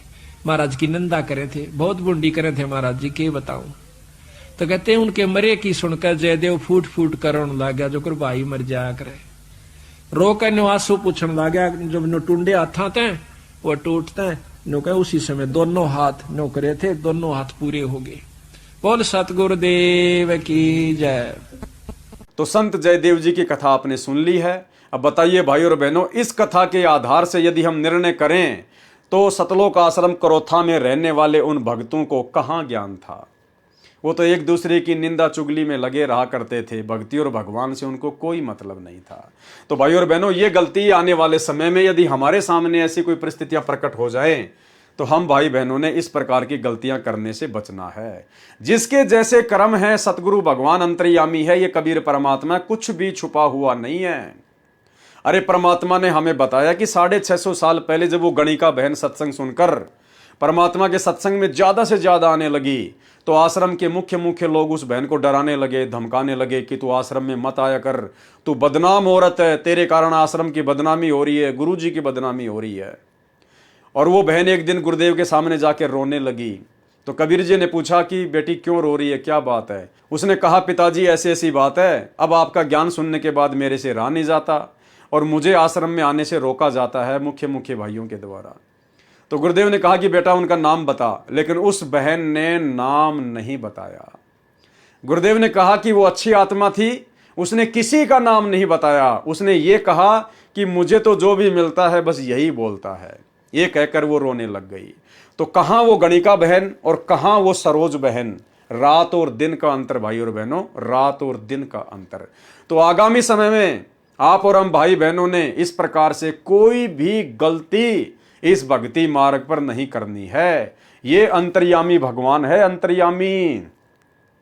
हम रोज संध्या आरती में इनके समक्ष खड़े होकर इनकी महिमा में वाणी बोलते हैं कि अंतर्यामी एक तुम आत्म के आधार, और जो तुम छोड़ो हाथ तो मोय कौन उतारे पार। अंतर्यामी से कुछ भी छुपा हुआ नहीं है। जिसके जैसे कर्म है, समय आने पर उसके सामने ऑटोमेटिक आ जाएंगे। हम भगत आपस में निंदा चुगली करके, राग द्वेष ईर्ष्या करके हम क्यों अपने कर्म फोड़ें, हम क्यों अपनी भक्ति बर्बाद करें। तो भाई और बहनों, हमने अपने गुरुदेव पर विश्वास रख के चलना है हर परिस्थिति में। हमारे साथ चाहे कोई कितना ही बुरा क्यों ना करे। आज हमारे साथ में कितना बुरा किया जा रहा है, दास को तो इन सतलोक आश्रम मैनेजमेंट हरियाणा वालों ने जेल तक भिजवा दिया, झूठा मुकदमा लगवा दिया, अनेकों बार मारपीट की, गाली गलौज की तो कोई सीमा ही नहीं। क्या दास ने कभी भी हिसार जेल में अपने गुरुदेव भगवान के पास में इनकी कोई शिकायत भिजवाई? नहीं। दास ने तो अपने मन में भी कभी परमात्मा से इनकी कोई शिकायत नहीं की कि परमेश्वर आप अंतर्यामी हैं, सब कुछ देखने वाले हैं, मेरी तो इच्छा है कि आप इनको क्षमा करें, आप इनको माफ करें, लेकिन परमेश्वर बाकी आपका जैसा भक्ति विधान है वैसा ही होगा। तो भाई और बहनों, हमने निकट भविष्य में इस प्रकार की गलतियां नहीं करनी है। हम सतगुरुदेव भगवान से उपदेश अपने आत्म कल्याण के लिए लेते हैं, भक्ति करने के लिए लेते हैं, एक दूसरे की निंदा चुगली करने के लिए नहीं लेते। हमारे साथ कोई चाहे कितना ही बुरा बर्ताव क्यों ना करें, हमने सहन करना है। साधु वही होता है जो सहन करता है, जो संघर्ष करता है। समय आने पर इस सरोज को बताऊंगा कि निंदा करने का क्या परिणाम होता है। वही प्रतिशोध उस कपटी ने अब आर्य समाजियों के उकसाने पर लिया है। वास्तविकता यह है कि संत रामपाल जी महाराज ने उस ढोंगी के ढोंग का पर्दाफाश करने के लिए भक्ति मार्ग पर शास्त्र अनुकूल तर्क युक्त एक पुस्तक भक्ति और भगवान जो दिसंबर 2005 में लिखी थी, उस पुस्तक में पर्दाफाश होने के पश्चात उसने आर्य समाजियों के उकसाने पर संत रामपाल जी महाराज पर झूठे आरोप लगाए। विचार करने की बात है कि बहन सरोज के माता पिता भी सतलोक आश्रम में सत्संग सुनने व सेवा करने आते जाते रहते हैं। उन्हीं के साथ उनकी बेटी सरोज भी सतलोक आश्रम करोथा में सेवा करने तथा सत्संग सुनने के उद्देश्य से जाती रही है। जैसे उस ढोंगी संजय उर्फ कृष्ण दास की बहन 26 वर्ष भी अपने माता तथा पिता श्री बलवान सिंह के साथ जाती रही है। कभी कभी अकेली भी जाती रही है, क्योंकि गुरु का दर्जा परम पिता का होता है। अब देखो भाई और बहनों, बातें तो ऐसी लिख रहे हैं कि जैसे बिल्कुल समझ गए हो हर बात को, कि गुरु का दर्जा परम पिता का होता है। अरे परम पिता कौन है? परम पिता है कबीर जी, जिसने सारी सृष्टि रची है। और आश्रम मैनेजमेंट लिख रहा है कि गुरु का दर्जा परम पिता का होता है। अगर आपने सतगुरु रामपाल जी को परम पिता का दर्जा दे दिया होता तो आप इस प्रकार की गलतियां ना करते। आज आप वर्तमान में करोथा कांड के 18 साल बाद आज आप वर्तमान में उस डाढ़ी मूंछ वाले नकली कबीर को भगवान मानकर जून के महीने में उसका कबीर प्रकट दिवस नहीं मनाते। यदि आप अपने गुरु को ही परम पिता का दर्जा दे चुके होते तो भाई और बहनों, करनी तज कथनी कथ है, अज्ञानी दिन रात कुत्ते जू भोकत फिरै, सुनी सुनाई बात है। क्योंकि गुरु का दर्जा परम पिता का होता है, जहां निसंकोच श्रद्धालु जाते हैं। एक और विचारणीय विषय है कि जिस आश्रम में कई सैकड़ों की संख्या में भगत रहते हों तथा कई सैकड़ों प्रतिदिन उपदेश लेने या दर्शन करने आते हों, और जिस आश्रम से जुड़े श्रद्धालुओं की संख्या लाखों हो, क्या वे सभी मूर्ख हैं और क्या वह एक ढोंगी ही सच्चा है? सतलोक आश्रम बनने के पश्चात सतलोक आश्रम करोथा में संत रामपाल जी महाराज की सगी बहन भी साध्वी बनकर भक्ति करती थी। देखो भाई और बहनों, ये बात भी ज्ञान आधार से बिल्कुल उचित नहीं है। इस भक्ति मार्ग में ऐसा नहीं चलता है भाई और बहनों। सतलोक आश्रम बनने के पश्चात यानी सतलोक आश्रम करोथा सन 2000 के आसपास बन के तैयार हो गया। सतलोक आश्रम बनने के पश्चात सतलोक आश्रम करोथा में संत रामपाल जी महाराज की सगी बहन भी साध्वी बनकर रहती थी। क्या बनकर रहती थी? साध्वी बनकर रहती थी। भाई ये सतगुरु के मार्ग में नहीं चलता है, ये तो आसाराम के मार्ग में चलता है, ओशो के आश्रम में चलता था। भाई संत रामपाल जी की बहन क्यों साध्वी बनकर आश्रम में रहती थी? भाई संत रामपाल जी के मार्ग में तो ऐसा कोई विधान है ही नहीं। संत रामपाल जी तो कहते हैं अपने घर पे बैठकर भक्ति करो, अपने बाल बच्चों के साथ में भक्ति करो। संत रामपाल जी की बहन कोई विधवा तो थी नहीं। संत रामपाल जी की बहन ऐसा तो है ही नहीं कि उसका कोई परिवार नहीं था, उसके कोई बाल बच्चे नहीं थे। उसका परिवार भी था, उसका पति भी था, उसके बाल बच्चे भी थे, अच्छा खासा परिवार भी था। फिर क्यों परमानेंट साध्वी बनकर सतलोक आश्रम करोथा में रहा करती थी? ये है मनमाना आचरण, ये है ज्ञान को आधार ना बना पाने के चलते गलती। अब बताइए, परमानेंट रहा करती थी कि बस अब तो मैं आश्रम में रहूंगी, भक्ति करूंगी और कुछ नहीं। और जब करोथा कांड हुआ तब कहां जाना पड़ा? बताइए।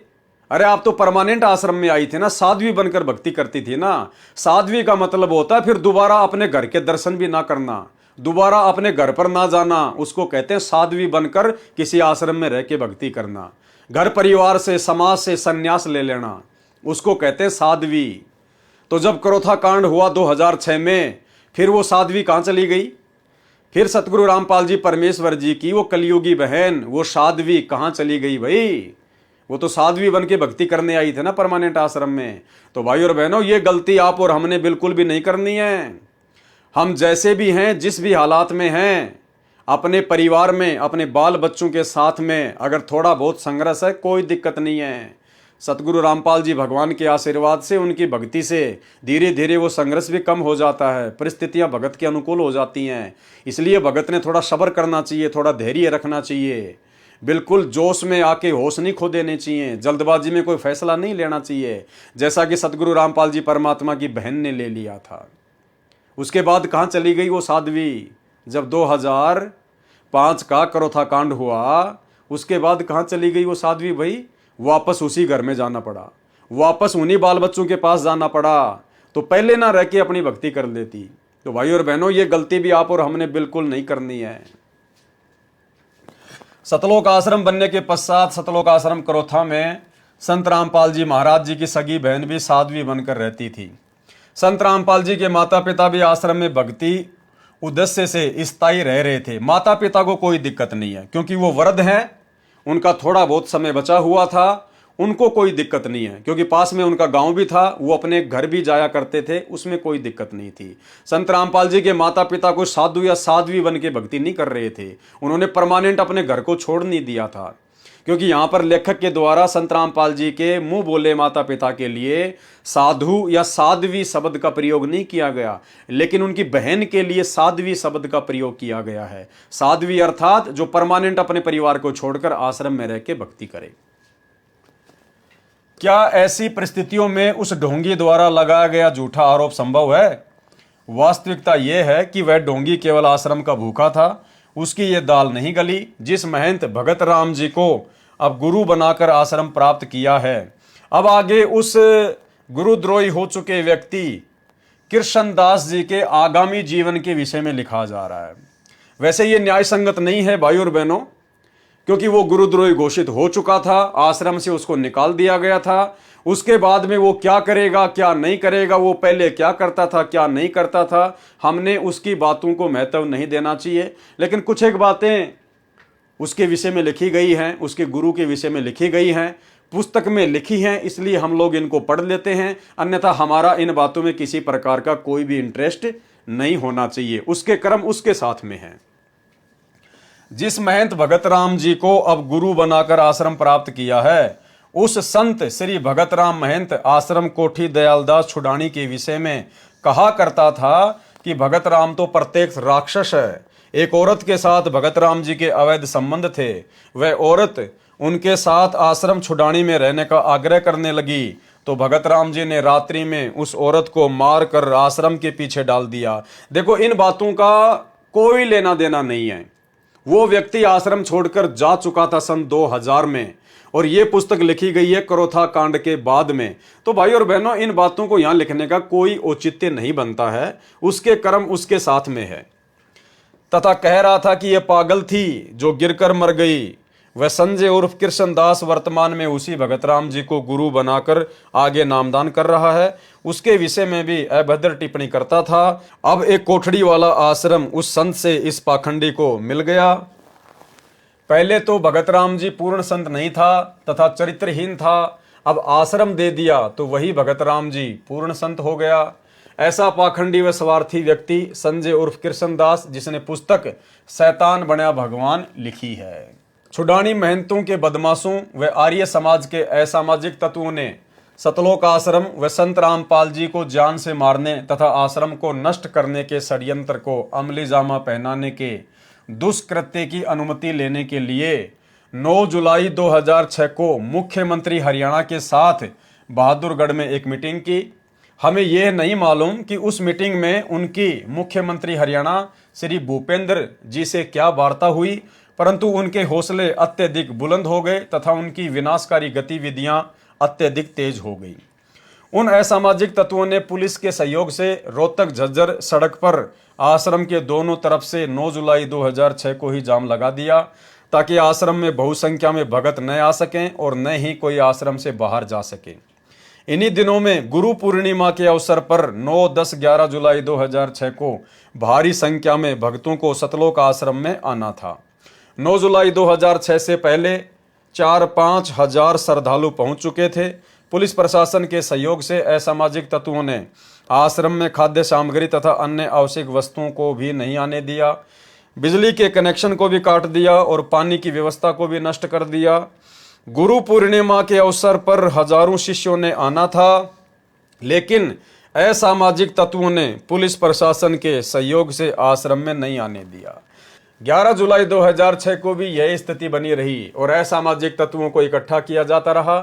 इसके साथ ही आश्रम पर आक्रमण करने का प्रबंध भी किया जाता रहा और हथियार, लाठियां, जेड़ियां, देसी कट्टे, पिस्टल, बंदूकें, पेट्रोल बम इत्यादि का इंतजाम किया जाता रहा।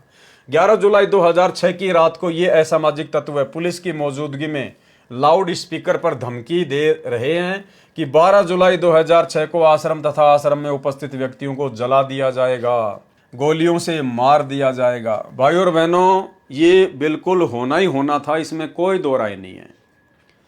काल ने बिल्कुल ऐसा ही करवाना था, क्योंकि ये करोथा आश्रम मैनेजमेंट से संबंधित मुख्य भक्तों की मनमानियों का नतीजा था। सतगुरु रामपाल जी परमात्मा ने अपनी स्व इच्छा से सतलोक आश्रम करोथा को नहीं खोला, नहीं बनाया। आपने देख लिया, लिखा हुआ इसी पुस्तक में भक्तों की सलाह के ऊपर उन्होंने आश्रम ओपन किया था और काल का दाव लगा, ये करोथा कांड हुआ, काल को मौका मिला। तो भाइयों और बहनों, होना यही था जैसा यहां पर लिखा जा रहा है ना, बिल्कुल ऐसा ही होना था। सभी भक्तों को जला दिया जाना था, सैकड़ों भक्तों को मार दिया जाना था, हर प्रकार से तांडव मचाया जाना था। लेकिन भाई समर्थ धरती पर है सतगुरु रामपाल जी, यदि कोई सामान्य संत होते तो भाइयों और बहनों, इनकी हड्डियां भी ढूंढने पर नहीं मिलती अंतिम संस्कार के लिए, और भक्तों की दुर्गति होती वो अलग एक इतिहास बन जाता। लेकिन समर्थ सतगुरुदेव भगवान आश्रम में बैठे हुए थे, जिनकी तरफ किसी का ध्यान नहीं था, जिनसे किसी ने कोई पुकार नहीं की, कोई अरदास नहीं की, और कहीं से सुरक्षा के इंतजाम में सतलोक आश्रम करोथा मैनेजमेंट लगा रहा। एसपी, डीएसपी या अन्य कोई नेता मंत्रियों से ही सुरक्षा की गुहार लगाते रहे। अरे समर्थ के आगे जाके रोते, इनके चरणों में जाके पड़ जाते, अपने गलतियों की भीख मांगते, माफी मांगते, और अंत में भाइयों और बहनों, जो सुरक्षा की वो भी समर्थ ने ही की। 12 जुलाई 2006 को आश्रम तथा आश्रम में उपस्थित व्यक्तियों को जला दिया जाएगा, गोलियों से मार दिया जाएगा। इस विषय में सभी अधिकारियों, SP, DC, IG range, ADGP, CID और डीजीपी हरियाणा, मुख्यमंत्री तथा अन्य हस्तियों को फैक्स संदेशों तथा अन्य संदेशों से सूचित कर दिया गया था और ये प्रार्थना की गई कि इन खतरनाक स्थिति को टालने के लिए आवश्यक सुरक्षा व्यवस्था की जाए। देखो भाइयों और बहनों, सतगुरु समर्थ भगवान तो आश्रम में बैठा है, समर्थ सतगुरु तो सतलोक आश्रम करोथा में बैठा हुआ है। उनसे कोई किसी प्रकार की सुरक्षा की गुहार नहीं लगा रहा, क्योंकि जितने भी मुख्य लोग थे, जो भगत थे, वो गुरु को मानुष मानते थे। संत रामपाल जी को अपने जैसा व्यक्ति मानते थे, मानुष मानते थे कि ये क्या कर सकते हैं, ये तो फंसे हुए हैं और हम भी फंस गए इनके साथ साथ है। और उस स्थिति में उन लोगों से भयभीत होकर सुरक्षा की गुहार सतलोक आश्रम करोथा मैनेजमेंट के द्वारा किससे की जा रही है?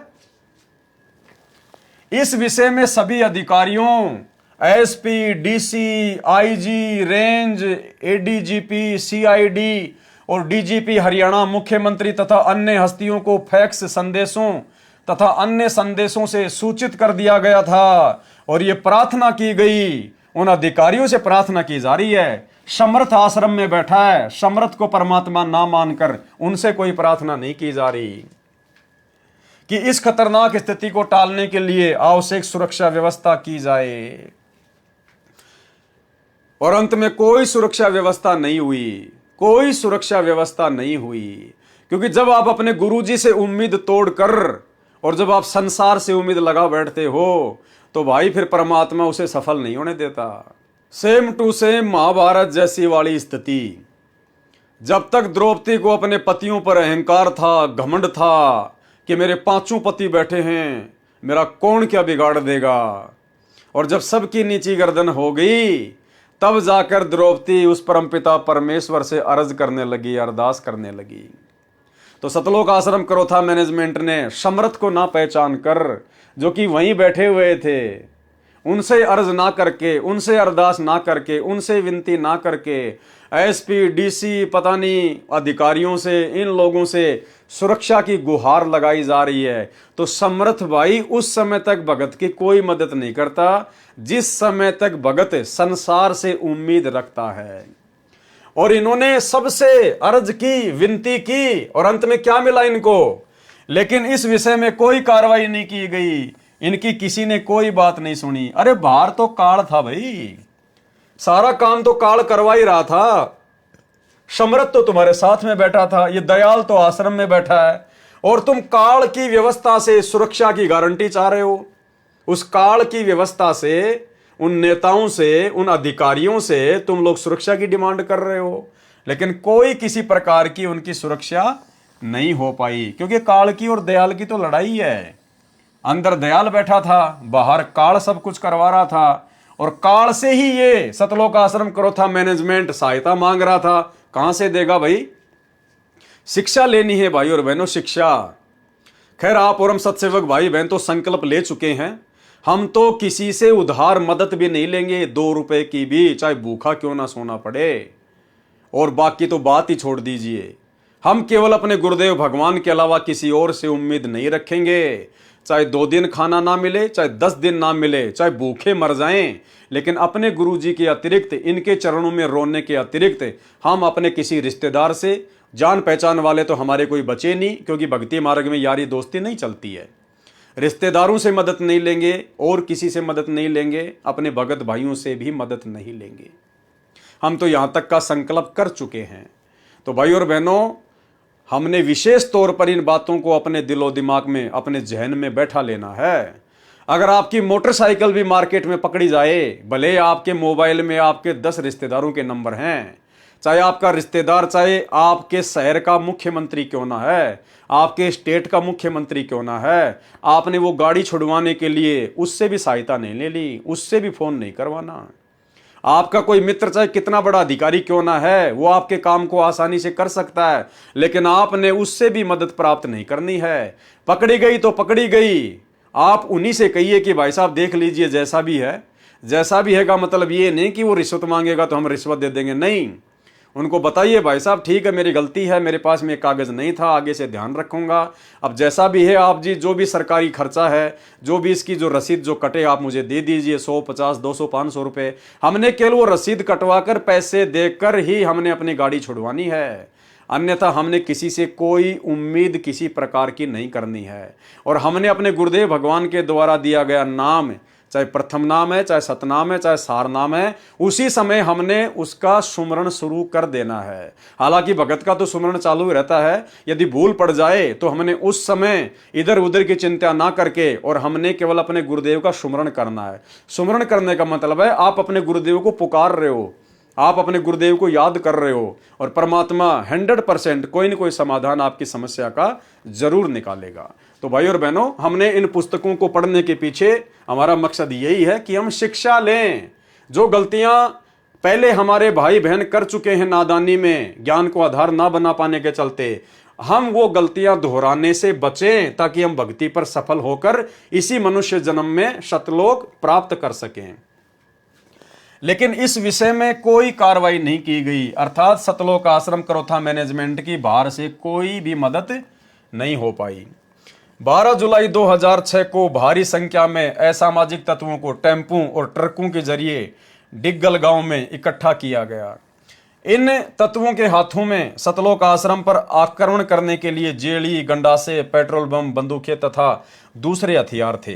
12 जुलाई 2006 को लगभग दिन के 12:30 पर इन लोगों ने सतलोक आश्रम की तरफ धावा बोल दिया। उस समय आश्रम के पास पुलिस उपस्थित थी। आक्रमणकारियों को रोकने की चेष्टा की, पहले पानी छोड़ा, फिर आंसू गैस के गोले दागे, फिर भी आक्रमण करने वाली भीड़ नहीं रुकी तो पुलिस ने गोलियां चलाई। उधर से आक्रमणकर्ताओं ने भी गोलियां चलाई, जिस कारण से कई व्यक्ति घायल हो गए तथा एक की मृत्यु हो गई। आक्रमणकारी फिर भी बाज नहीं आए। पुलिस व प्रशासन के हाथ पांव फूल गए। आश्रम के सामने से दूर जाकर पुलिस व जिले के वरिष्ठ अधिकारी मूक दर्शक बनकर खड़े रहे।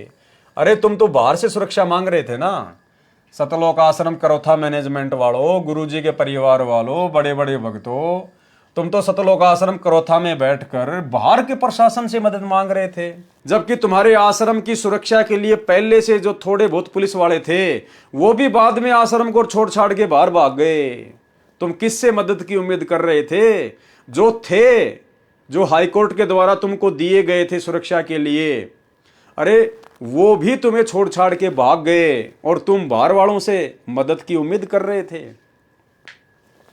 इसके पश्चात आक्रमणकारी अत्यधिक बौखला गए और आक्रमणकारियों ने आश्रम को चारों तरफ से घेर लिया। वहां पर मौजूद पुलिस भी आश्रम के सामने हट गई। असामाजिक तत्वों ने आश्रम पर पत्थर, पेट्रोल बम, बंदूकों तथा अन्य हथियारों से आक्रमण शुरू कर दिया तथा उसको रोकने के लिए पुलिस ने कोई कार्यवाही नहीं की। इसको रोकने के लिए भक्तों ने टेलीफोन पर, अब देखो भाई और बहनों, फिर से गलती, फिर से महागलती, फिर से महागलती। समर्थ के पास में कोई नहीं जा रहा, समर्थ के पास में कोई नहीं जा रहा, समर्थ के ऊपर कोई विश्वास नहीं कर रहा। बाहर से मदद ली जा रही है, बाहर से मदद ली जा रही है। उसके बाद क्या किया सतलोक आश्रम करोथा मैनेजमेंट ने? इसको रोकने के लिए भक्तों ने टेलीफोन पर जिला उपायुक्त व पुलिस अधीक्षक से भी प्रार्थना की। अपने गुरुजी से कोई प्रार्थना नहीं कर रहा, अपने गुरुजी से कोई प्रार्थना नहीं कर रहा। अरे लेके माड़ा बैठ जाते आश्रम में, जब समर्थ बैठा है, जब धनी बैठा है, तो तुम्हें किस चीज की चिंता है मेरे भाई? लेकिन उस समय कोई भी इनको समर्थ नहीं मानता था, कोई भी इनको भगवान नहीं मानता था, पूर्ण संत नहीं मानता था। और यही कारण है भाई और बहनों, जब आप ज्ञान को आधार बनाकर भक्ति नहीं करते हैं तो आपको गुरु में मानुष के अलावा कुछ भी दिखाई नहीं देता है। इसको रोकने के लिए भक्तों ने टेलीफोन पर जिला उपायुक्त व पुलिस अधीक्षक से प्रार्थना की, लेकिन उन्होंने कुछ नहीं किया।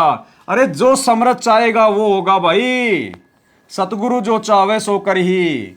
जब तक ये नहीं चाहेगा तुम्हारी मदद के लिए कोई नहीं आ सकता, कोई भी। ये समर्थ बैठा है, ये तुम्हारी परीक्षा चल रही थी, ये तुम्हारे विवेक की, तुम्हारे धैर्य की, तुम्हारे विश्वास की परीक्षा थी। समर्थ 1994 से ज्ञान दे रहा था, 2006 में करोथा कांड हुआ।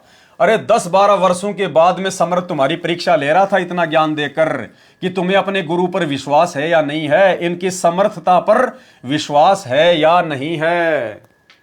लेकिन इनके ऊपर विश्वास ना करके और बाहर प्रशासन से ही सुरक्षा की गुहार लगाई जा रही है। भाई और बहनों, जिंदगी में गलती मत कर देना। जिंदगी में चाहे कितनी भी बड़ी से बड़ी समस्या क्यों ना आए। एक छोटा सा सत्संग सुनाता हूं गुरुदेव का, 40 सेकंड का।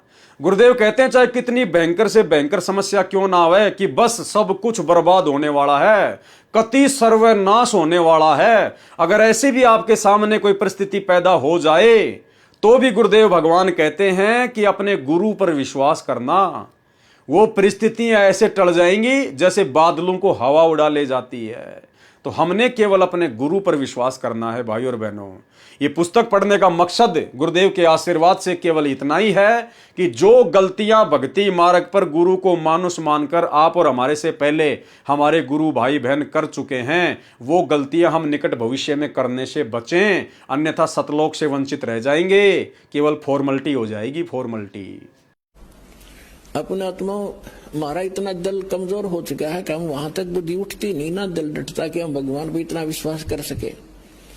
जैसे कहते हैं कि तुलसी बेरुआ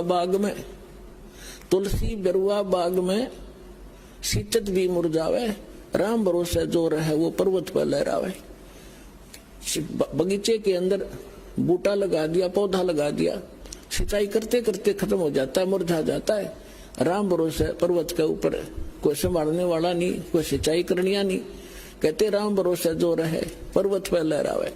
तो हमारा इतनी बुद्धि उठती नहीं, लेकिन इसको उठाने का ये प्रोसीजर है। एक दिन ऐसी दृढ़ता होगी आपके अंदर, जो सर्वनाश होता दिखा आपने, आप दृढ़ रहना भगवान के ऊपर। फिर देखना ऐसा बादल टल जाएगा, दुख का तो सोच भी नहीं सकते आप। इसको रोकने के लिए भक्तों ने टेलीफोन पर जिला उपायुक्त व पुलिस अधीक्षक से भी प्रार्थना की, लेकिन उन्होंने कुछ नहीं किया। अपने को चारों तरफ से घिरा देखकर और आश्रम के अंदर मौजूद औरतों, बच्चों और बूढ़ों की सुरक्षा को ध्यान में रखते हुए और आत्मरक्षा को ध्यान में रखते हुए, देखो भाई, अपनी रक्षा के जिम्मेदार भगत ही बने हुए थे। आत्मरक्षा को ध्यान में रखते हुए, यानी आत्मरक्षा सतगुरु नहीं करेगा, कोई विश्वास नहीं किसी प्रकार का, कोई ज्ञान आधार नहीं। आश्रम के अंदर मौजूद औरतों, बच्चों और बूढ़ों की सुरक्षा को ध्यान में रखते हुए और आत्मरक्षा को ध्यान में रखते हुए आक्रमणकारियों को खदेड़ने के मकसद से आश्रम के सुरक्षा दस्ते ने हवाई फायर किए। आश्रम का सुरक्षा दस्ता यानी आश्रम के मुख्य सेवादार जो गुरुजी के बॉडीगार्ड बन के घूमते थे, उन्होंने अपनी आत्मरक्षा के लिए, अपनी खुद की रक्षा के लिए, बच्चों और महिलाओं की रक्षा के लिए उन्होंने कोई भी चारा ना देखकर और हवा में फायर करने शुरू कर दिए। अरे भाई, जब आश्रम में दुनिया की सबसे बड़ी तोप बैठी है, जब आश्रम में सबसे बड़ी मिसाइल बैठी है, उसकी तरफ किसी का ध्यान नहीं है। देखो, ये होता है गुरु को मानुस मानना। बंदूकों पर विश्वास कर लिया, हवाई फायर करनी शुरू कर दी कि हो सकता है बंदूक के शोर से डर के आक्रमणकारी भाग जाएं। अरे उनके पास में सैकड़ों बंदूक है, तुम खुद लिख रहे हो, गंडासे, जेलियां, बंदूक, पेट्रोल बम और अन्य हथियार तुम खुद लिख रहे हो, और तुम्हारे पास आश्रम में 2, 4, 5 बंदूकें होंगी और उनके पास में सैकड़ों बंदूकें। तो क्या हवाई फायर करके तुम बच जाओगे? देखो, ये होता बेबुद्धि का काम भाई और बहनों, बेबुद्धि का काम। ये तो समर्थ था, इसलिए भाई और बहनों बात दबी की दबी रह गई, अन्यथा उस बंदूक को लेके भी ना जाने कितने मुकदमे गुरुदेव पर लगते। ये तो परमात्मा ने व्यवस्था ऐसी कर दी कि ये लेबोरेटरी शुरू हो गई, जांच हो जाती है कि कौन सी बंदूक से मरे, कौन सी बंदूक से नहीं मरे। अन्यथा उस हवाई फायर को लेकर भी ना जाने कितने मुकदमे संत रामपाल जी पे लगा दिए जाते। जितने भी लोग मरे होंगे, घायल हुए होंगे, सारे के सारे इल्जाम आश्रम पे लगा दिए जाते कि आश्रम वालों की बंदूकों से मरा है, आश्रम वालों की बंदूकों से घायल हुए हैं। तो समर्थ शक्तिमान तो आश्रम में बैठा हुआ है और बंदूकों पर विश्वास किया जा रहा है।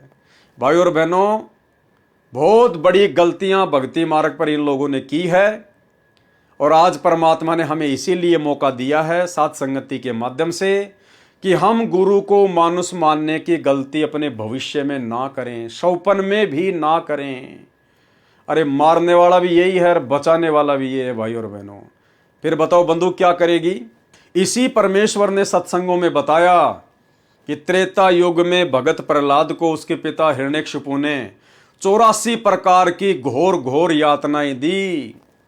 उस भगत प्रहलाद ने कभी भी अपने पिता के खिलाफ एक लकड़ी का डंडा भी नहीं उठाया, अपने भगवान पर विश्वास रखा, जबकि उसका भगवान तो नकली था विष्णु।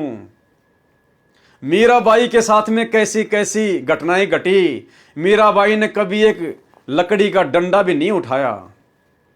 और आज समर्थ साक्षात धरती पर हम उसकी शरण में, और वही क्रोथा आश्रम में हमारे पास में बैठा हुआ है, और फिर भी हम लोग बंदूकों पर विश्वास कर रहे हैं, हवाई फायर कर रहे हैं, अपनी आत्मरक्षा के ठेकेदार स्वयं ही बन रहे हैं। यह होता है गुरु को मानुष मानना, गुरु के ऊपर बिल्कुल भी विश्वास ना करना। तो भाई और बहनों, बिल्कुल भी ज्ञान आधार नहीं था। परमात्मा पहले कह चुके हैं कि उस समय तो वो लोग जुड़े थे जिनको माया चाहिए थी, जिनको पैसा चाहिए था, वो ज्ञान को आधार बना के नहीं जुड़े थे। एक बार फिर से सुन लीजिए। विचार करना पुण्यात्माओं, ये काल हमारे साथ कितना धोखा किए हुए है। आज से जो 15 साल पहले लगे थे 100-200 परिवार, अब उनमें से मेरे ख्याल में 10% उस लगन से 10% लगे हुए, बाकी ढीले पड़ गए, क्योंकि उनका सुख गणे हो गए।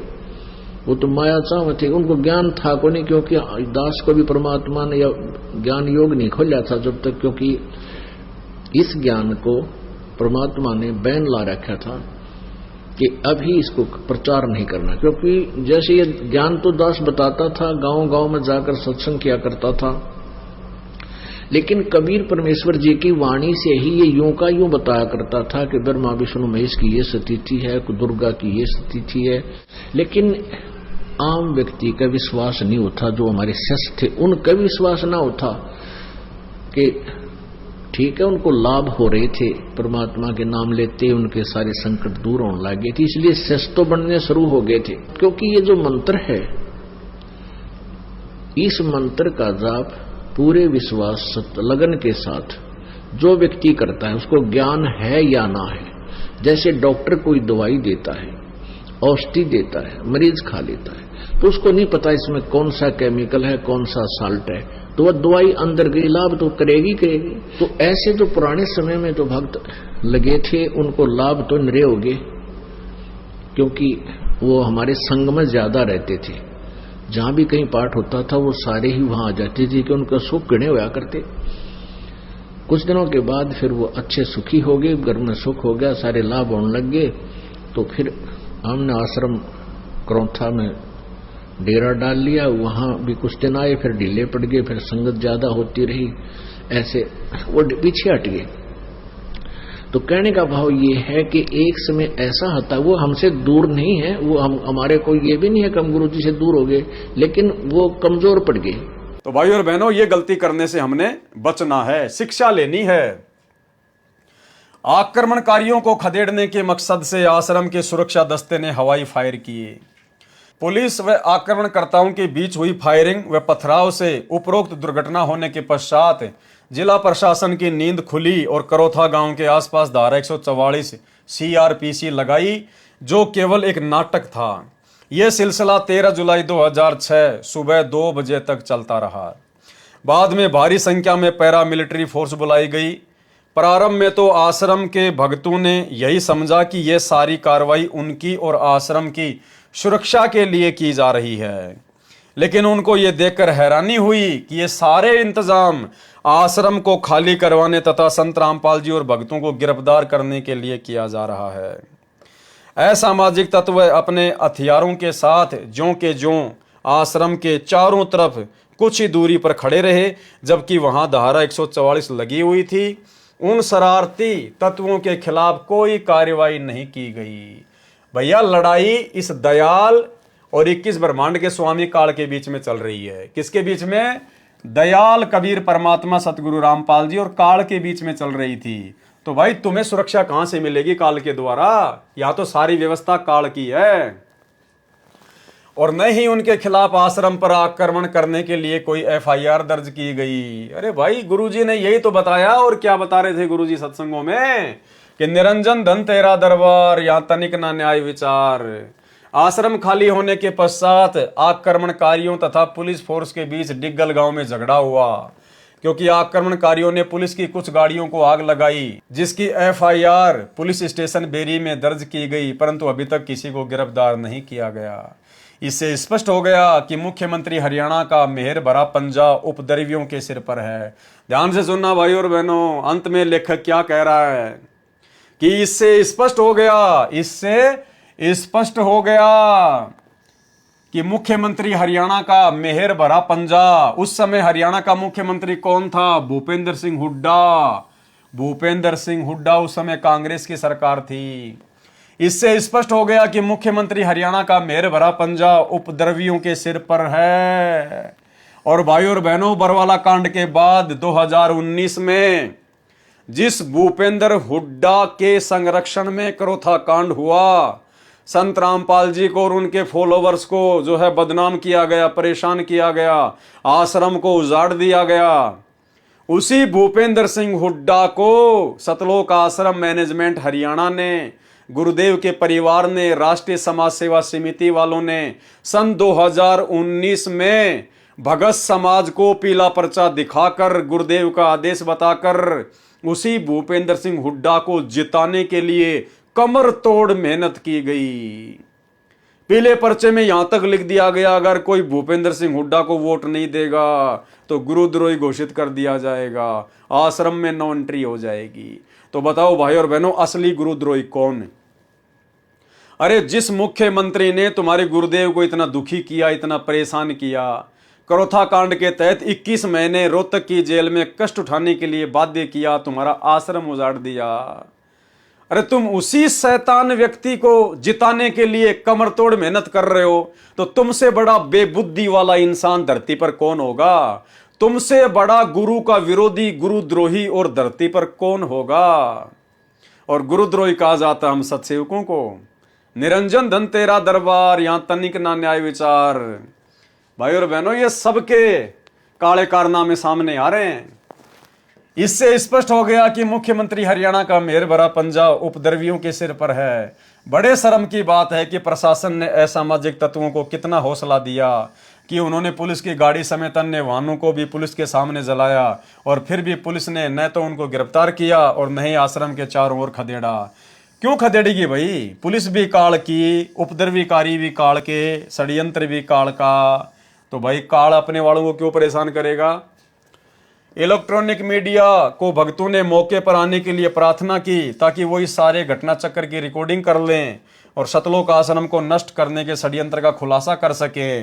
लेकिन दुर्भाग्यवश पुलिस ने उनको ऐसा नहीं करने दिया और उनके हाथों से कैमरा छीन कर तोड़ दिया और उनको पीटा भी गया, और ये कहा गया कि उन्होंने यदि दोबारा कोई इस घटना की कवरेज की तो उनके खिलाफ सख्त कार्रवाई की जाएगी।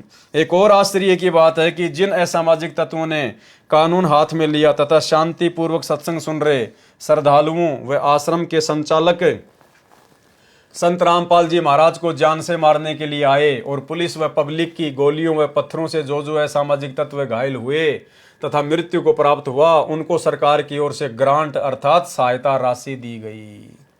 इससे सिद्ध है कि 9 जुलाई 2006 को बहादुरगढ़ में मुख्यमंत्री हरियाणा के साथ हुई मीटिंग में सर्व विनाशकारी कार्य की स्वीकृति मुख्यमंत्री जी से प्राप्त हुई, और उसी मुख्यमंत्री को तुमने अपना बाप समझकर, अपना दामाद समझकर 2019 में उसको दोबारा से मुख्यमंत्री बनाने के लिए तुमने उसका सपोर्ट किया।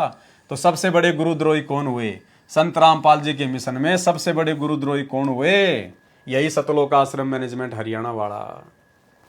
क्योंकि मुख्यमंत्री हरियाणा श्री भूपेंद्र सिंह जी आर्य समाजी है, और उसी आर्य समाजी को तुमने 2019 में वोट डलवाए, उसी आर्य समाजी भूपेंद्र सिंह हुड्डा का तुमने समर्थन करवाया। इसको कहते सबसे बड़े गुरुद्रोही। आर्य समाजी होने की बात श्री भूपेंद्र सिंह जी मुख्यमंत्री हरियाणा ने दिनांक 8 अक्टूबर 2006 के दैनिक जागरण समाचार पत्र पृष्ठ संख्या 3 पर कहा है कि हमारा परिवार 3 पीढ़ी से आर्य समाजी है। अरे आर्य समाजी हो सकता है, उसमें कोई बड़ी बात नहीं। आर्य समाजी हो सकता है, उसमें कोई बड़ी बात नहीं। हरियाणा में तो लाखों आर्य समाजी हैं। कौन से सारे आर्य समाजी तुम्हारे ऊपर लड़ाई झगड़ा करने के लिए आए थे? आर्य समाजियों को दोष नहीं है। आर्य समाजियों के मुख्य व्यक्ति वो आर्य प्रतिनिधि सभा के मुख्य आचार्य और उनका खुलेआम सहयोग करने वाले वहां के मुख्यमंत्री भूपेंद्र सिंह हुड्डा, जो कि आर्य समाजी है। ऐसे लोगों के विषय में हम बात कर रहे हैं। जब तुम्हारी आंखों के सामने प्रत्यक्ष हो गया कि आर्य समाजी भूपेंद्र सिंह हुड्डा ने उन उपद्रवकारियों का सहयोग दिया, उसके बावजूद भी तुमने उसी को 2019 में वोट डलवाए। तुमने उसी की सरकार तुमने बनवाना चाहिए। तुमने उसी सतगुरु रामपाल जी भगवान के परम विरोधी भूपेंद्र सिंह हुड्डा को तुमने वोट डलवाए, संगत से तुमने उनका समर्थन करवाया। अरे तुमने अपने भी कर्म फोड़े और बेचारी नादान संगत के भी तुमने कर्म फोड़वाए। आर्य समाज के व्यक्तियों ने भी करोथा कांड में आहत हुए आक्रमणकारियों को धनराशि इनाम में दी। समाचार पत्र दैनिक जागरण दिनांक 15 अक्टूबर 2006 तथा दैनिक भास्कर दिनांक 27 नवंबर 2006 में छपा कि करोथा कांड में घायल हुओं को दयानंद मठ रोहतक में वीर रत्न की उपाधि से नवाजा जाएगा। वैसा ही किया गया। और समाचार पत्र दैनिक ट्रिब्यून दिनांक 25 जनवरी 2007 में लिखा है कि करोथा कांड में भाग लेने वाले व्यक्ति जो पहले सम्मानित नहीं हो पाए, वे 31 जनवरी 2007 को बलदेव भवन दयानंद मठ रोहतक में आर्य प्रतिनिधि सभा के प्रधान आचार्य बलदेव की अध्यक्षता में सम्मानित किया जाएगा।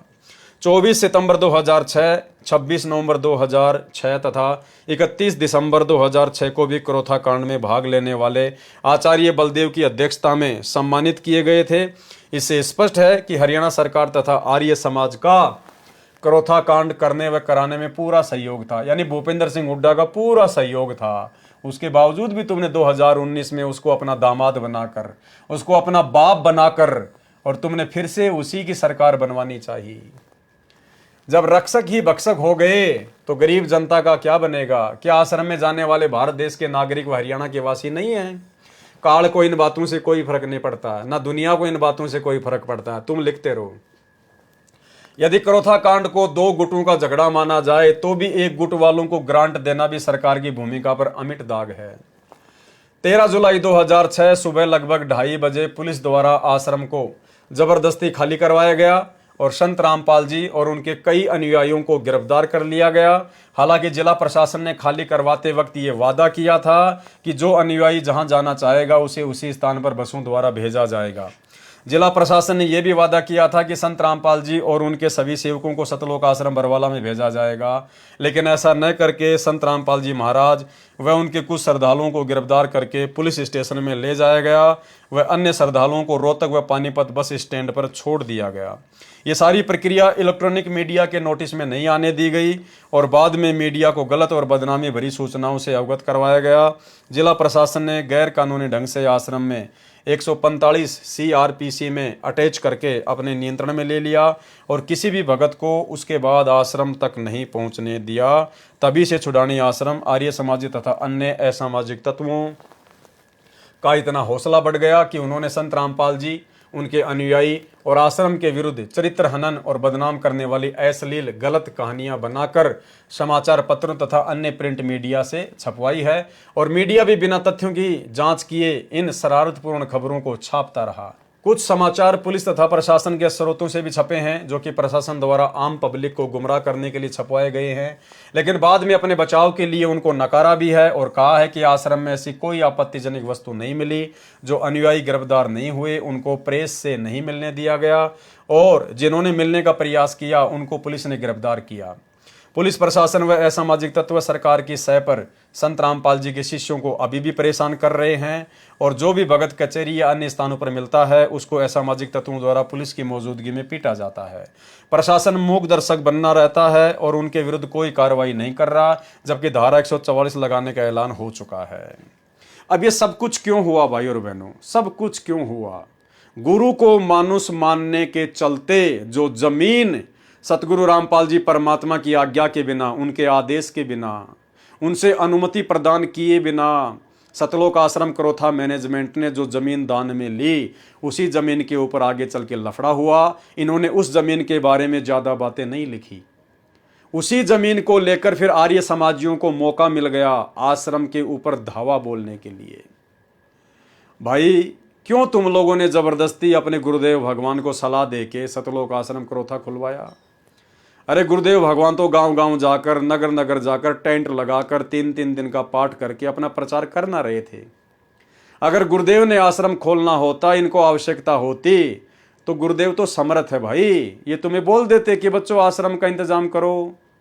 लेकिन तुम लोगों ने डेढ़ शाणे बनकर गुरु को सलाह दे दी अर्जुन और सरजुन की तरह। और भाई जीव के द्वारा सतगुरु को दी गई सलाह फिर आगे चलकर करोथा कांड का रूप धारण कर लेती है। आप भक्तों की नादानियों के चलते आप खुद तो परेशान हुए संगत को भी परमात्मा से दूर किया और परमात्मा सतगुरु रामपाल जी भगवान को भी काल के साथ किए गए एग्रीमेंट के अनुसार 21 महीने रोहतक जेल में बैठने के लिए बाध्य किया गया। तो भाई और बहनों, हमने सतगुरु के काम में कभी भी कोई टांग नहीं अड़ानी चाहिए, ये हमने शिक्षा लेनी है। उन 7,50,000 नागरिकों के आंसू पोंछने वाले संत को भी जेल में बंद कर दिया। सच्चाई को जितना दबाया जाता वह उतने ही अधिक वेग से ऊपर आती है, सांच को आंच नहीं होती। यदि सरकार अब भी संभल जाएगी तो भी कुछ नहीं बिगड़ा है। संत रामपाल जी के विरुद्ध बनाए गए झूठे मुकदमे वापस लिए जाएं तथा जब तक आश्रम वापस प्राप्त नहीं होते हैं तब तक संत रामपाल जी के सत्संगों को पूरी सुरक्षा व्यवस्था सरकार करवाए। देखो फिर से वही गुरु को मानुष मानने वाली गलतियां। कोई शिक्षा नहीं ली जा रही, कोई सबक नहीं लिया जा रहा। बरवाला कांड से भी किसी प्रकार की कोई शिक्षा नहीं ली इन लोगों ने। बरवाला कांड के बाद भी सरकार के आगे भीख मांग रहे हैं, हाथ फैला रहे हैं कि सरकार से अनुरोध है, सरकार से विनती है, संत रामपाल जी के सारे मुकदमे वापस लिए जाएं और संत रामपाल जी जहां भी सत्संग करेंगे तो सुरक्षा की गारंटी सरकार अपने जिम्मेदारी पे ले। अरे सरकार को क्या पड़ी है भाई, संत रामपाल जी को सुरक्षा देगी? संत रामपाल जी का ना कोई राजनीति से लेना देना, ना संत रामपाल जी का किसी भी प्रकार के कोई राजनेताओं से कोई संपर्क है। तो राजनेता क्यों संत रामपाल जी को सुरक्षा देंगे? नालायकों, इतना तो दिमाग लगाओ। और फिर भी करोथा कांड के बाद भी उसी सरकार के आगे हाथ फैलाए जा रहे हैं कि संत रामपाल जी को सुरक्षा दी जाए, संत रामपाल जी को सुरक्षा दी जाए। अरे जो पूरी दुनिया को सुरक्षा दे रहा है, उसकी सुरक्षा के लिए राजनेताओं के आगे भीख मांगी जा रही है। ये होता है गुरु को मानुष मानना। और ये काम भाई और बहनों इन्होंने जमकर बरवाला कांड के बाद भी किया। इन्होंने भारत देश में कोई भी जिला कलेक्ट्रेट का ऑफिस नहीं छोड़ा जहां पर इन्होंने संत रामपाल जी की जमानत के लिए ज्ञापन ना दिया हो। अरे मुकदमा चल रहा हरियाणा में, तुम ज्ञापन दे रहे हो मध्य प्रदेश में, एमपी में, यूपी में। अरे वहां के जिला कलेक्टर को क्या लेना देना है और कौन उनकी मानेगा? लेकिन बेबुद्धि के काम किए इन्होंने, धरने, प्रदर्शन, रैलियां। भगत बेचारे नादान है, गुरु जी का नाम लेके उनको रैलियों में ठोक दिया। आज वहां रैली निकालेंगे, हाथों में दे दिए डंडे और झंडे, धूप में खड़ा कर दिया। संत रामपाल जी महाराज के मुकदमे वापस लो, संत रामपाल जी की जमानत करवाओ। अरे क्या मतलब है? हरियाणा में मुकदमा चल रहा, तुम चिल्ला रहे हो मध्य प्रदेश में, उनको क्या लेना देना? तो ये गुरु को मानुष मानना, और गुरु को मानुष मानने के चलते भाई और बहनों फिर काल क्या करता है? आपका धन बर्बाद करवाएगा, आपका समय बर्बाद करवाएगा और आपकी अनमोल समासें बर्बाद करवाएगा, जो कि सतलोक आश्रम मैनेजमेंट हरियाणा ने करवाने में कोई कसर नहीं छोड़ी। और वर्तमान में भी इनकी वैसी ही गति है, इनमें कोई बदलाव नहीं आया। तो फिर करोथा कांड के बाद में ये लोग सरकार से ही उम्मीद लगा के बैठे हैं, अपने गुरु से कोई उम्मीद नहीं है इनको। संत रामपाल जी के सत्संगों को पूरी सुरक्षा व्यवस्था सरकार करवाए, क्योंकि अब तो सरकार का भी भ्रम समाप्त हो गया होगा कि सतलोक आश्रम में कोई अवैध वस्तु नहीं थी। सर्व संगत की तरफ से पुनर्अनुरोध है कि संत रामपाल जी के सत्संग सार्वजनिक स्थानों पर सरकारी सुरक्षा में करवाए जाएं। ये देखो भाई और बहनों कि संत रामपाल जी के सत्संग सार्वजनिक स्थानों पर सरकार की सुरक्षा में करवाए जाएं। अब इनको सरकार सुरक्षा देगी। अब समर्थ को सरकार की सुरक्षा की आवश्यकता आन पड़ी इन भक्तों के अनुसार। ये है बेबुद्धि के काम। उनको संगत के खर्चे से किया जाएगा। ये कह रहे हैं कि सुरक्षा हमारे को सरकार दे और खर्चा हम देंगे, भाई बहन आपस में मिलके संगत के पैसे से। केवल सुरक्षा सरकार करे। अरे फिर सरकार की सुरक्षा की जरूरत क्या है? जब सरकार की सुरक्षा का खर्चा भी तुम ही उठा रहे हो तो ले आओ 150 बंदूकें संगत के पैसे से और बन जाओ तुम कमांडो। क्या दिक्कत है? तुम्हारे को देख के फिर कौन आएगा? ये बेबुद्धि वाला काम भी इन्होंने बरवाला कांड में किया। सैकड़ों हथियार ये लोग बरवाला आश्रम में जमा कर चुके थे। बाहर से भी बंदूक चलाने वाले लेके आए थे ये लोग। दास तो वहां था, मुझे तो पता है।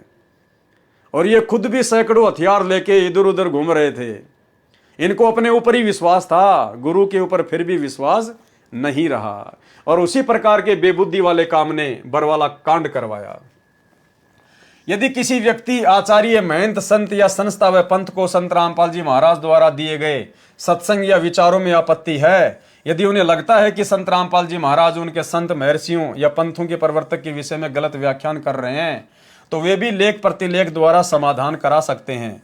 कानून को हाथ में न लेकर न्यायालय में जा सकते हैं। यदि सरकार संत रामपाल जी के सत्संग करवाने की सुरक्षा व्यवस्था नहीं करती है, क्या लिख रहे हैं भाई बहनों, ध्यान रखना क्या लिख रहे हैं सतलोक आश्रम मैनेजमेंट हरियाणा वाले। यदि सरकार संत रामपाल जी के सत्संग करवाने की सुरक्षा व्यवस्था नहीं करती है तो सरकार की नीयत साफ नहीं है। यदि कोई उपाय नहीं किया गया तो संघर्ष का मार्ग अपनाना पड़ेगा, लड़ाई झगड़ा करना पड़ेगा, हमारे को खुद ही हथियार लेके आने पड़ेंगे। ये देखो फिर वही काम इन्होंने सतलोक आश्रम बरवाड़ा में किया। भक्तों को जबरदस्ती कमांडो बनाया, भक्तों के हाथों में हथियार पकड़ा दिए। यही है वो कारण भाई और बहनों।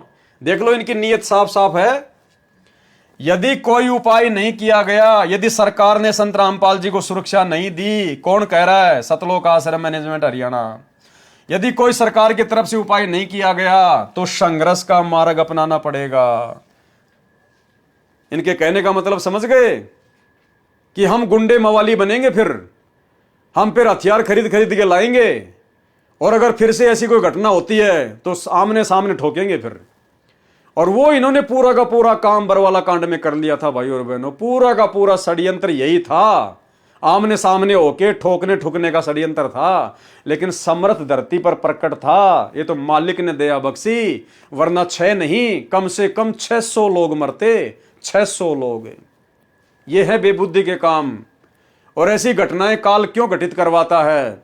गुरु को मानुष मानने के चलते उन भक्तों के अंदर कुप्रेरणा करके फिर काल आवश्यकता से अधिक मनमानियां करवाता है। और गुरु कुछ नहीं बोलेगा भाई, ये तो सृष्टि रचना में गुरु ने बता दिया कि भाई मेरा तो काल के साथ एग्रीमेंट है कि परमात्मा आप केवल अपना ज्ञान प्रचार करना, आप जबरदस्ती ना करना। जो आपके ज्ञान को समझ के आपकी भक्ति करे केवल उसी को सतलोक लेके जाना, बाकी मेरा भोजन यहीं छोड़ देना। तो ये भगवान अपने वचन का पक्का है, ये अपना वचन नहीं तोड़ सकता, ये जोर जबरदस्ती नहीं कर सकता। फिर आने वाले समय में जो जैसा करेगा वैसा ही अपना भोगेगा। 8 साल से भगोड़े बन के घूमते रहे संत रामपाल जी के परिवार वाले। फिर कभी संत रामपाल जी का कलियुगी बेटा पकड़ा गया, कभी उनका भाई पकड़ा गया, कभी और भगत पकड़े गए, सब कुछ तितर बितर कर दिया इन्होंने। लेकिन ये समर्थ है, परमात्मा है, बंदी छोड़ है धरती पर, इसलिए इनके बच्चे इनकी समर्थता से फिर वापस जुड़ गए, एक हो गए। अन्यथा भाई और बहनों, संत रामपाल जी के मार्ग का तो नामो निशान भी नहीं मिलता। जिस प्रकार से सतलोक आश्रम मैनेजमेंट हरियाणा ने काल प्रेरित होकर गुरु को मानुष मानकर जो मनमानियां सतलोक आश्रम बरवाला में की थी, जिस कारण से इतना बड़ा कांड हुआ। तो भाई और बहनों, हमने शिक्षा लेनी है, शिक्षा। यदि कोई उपाय नहीं किया गया तो संघर्ष का मार्ग अपनाना पड़ेगा। संघर्ष यानी फिर भाई लड़ाई झगड़े का मार्ग अपनाना पड़ेगा, जैसे को तैसा ईंट का जवाब पत्थर से देना पड़ेगा। हरियाणा सरकार के मुख्यमंत्री जी बड़े मेहरबान हैं। जो व्यक्ति कानून हाथ में लेकर उपद्रव करते हैं, यदि उनको हानि हो जाती है तो लाखों रुपए की ग्रांट दी जाती है। तो ये है भाई और बहनों, गुरु को मानुष मानने के चलते जो गलतियां काल करवाता है, वो गलतियां और उन गलतियों के परिणाम आप जियों के समक्ष इस पवित्र पुस्तक क्रोथा कांड का रहस्य के अंदर अंकित हैं। सतगुरु रामपाल जी भगवान ने आप और हम सत्सेवकों पर मेहर बख्शी है। परमात्मा ने हमें सद्बुद्धि दी, मालिक ने हमें समय दिया, हमें मौका दिया। आज ये रहस्य, जिन रहस्यों से आज भी 99% संगत अनजान है। क्रोथा कांड क्यों हुआ, असल वजह क्या है, भक्तों ने क्या क्या गलतियां की, ये सारी वजह से, और बरवाला कांड की गलतियां, इन सभी घटनाओं से संत रामपाल जी की 99% संगत बेचारी अनजान है। और इसी अनजानपने का फायदा गुरुदेव का परिवार उठा रहा है, सतलोक आश्रम मैनेजमेंट हरियाणा उठा रहा है। उसी संगत को, बेचारी को धार्मिक धंधे के लिए मोहरा बना लिया। वर्तमान में जगह जगह सतलोक आश्रम खोल दिए गए मनमानी करते हुए, जैसे क्रोथा आश्रम खुलवाया था कभी। तो भाई और बहनों, आगे चल के क्या होगा ये भी आपकी आंखों के सामने है।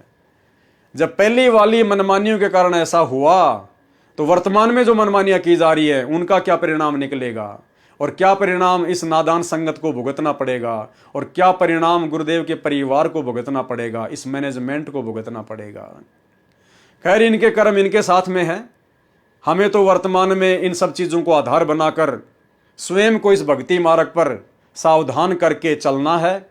हमने केवल इतना ही करना है, बाकी तो मालिक का विधान है, समय आने पे पूरा अवश्य होगा। जो जैसा करेगा, जिसकी जैसी करनी है, स्वयं ने ही भरनी है। हमने उनके विषय में कुछ नहीं कहना है। संगत को जरूर हम सच्चाई से परिचित करवाएंगे, क्योंकि परमात्मा कहते हैं साचा शब्द कबीर का प्रकट किया जग माही, और जैसे को तैसा कहे सो तो निंदा नहीं। सच को सच कहना, सच्चाई समाज तक पहुंचाना, ये निंदा का काम नहीं, महापरोपकार का काम है। तो भाई और बहनों, हमारी तो विनती है, आप जितने भी भाई बहन इन आश्रमों से जुड़े हुए हैं गुरुदेव भगवान की गैर हाजिरी में, सभी लोग सात संगति की वीडियो देखना शुरू करो। और सात संगति की वीडियो देखने के लिए फेसबुक पर जाइए, सर्च कीजिए पवन दास इज लाइव। अगर समझ सको तो समझ लेना, अपनी भक्ति मर्यादाओं को बचा सको तो बचा लेना। बाकी परमात्मा का काल के साथ एग्रीमेंट है, परमात्मा जबरदस्ती नहीं करेगा। ज्ञान देने में, समझाने में परमात्मा ने कोई कमी छोड़ी नहीं है। बाकी भैया, हम गधे नहीं हैं, इंसान हैं, थोड़ा बहुत तो हमने भी समझना पड़ेगा। तो आज के इस वीडियो में केवल इतना ही। गुरुदेव भगवान हम सभी को आशीर्वाद दें, इजाजत दें। कल रात्रि 9 बजे गुरुदेव आशीर्वाद देंगे, फिर से आप सभी के सामने आएंगे और तमाम घटनाओं के ऊपर फिर से चर्चा करेंगे। बंदी छोड़ सतगुरु रामपाल जी भगवान की जय हो।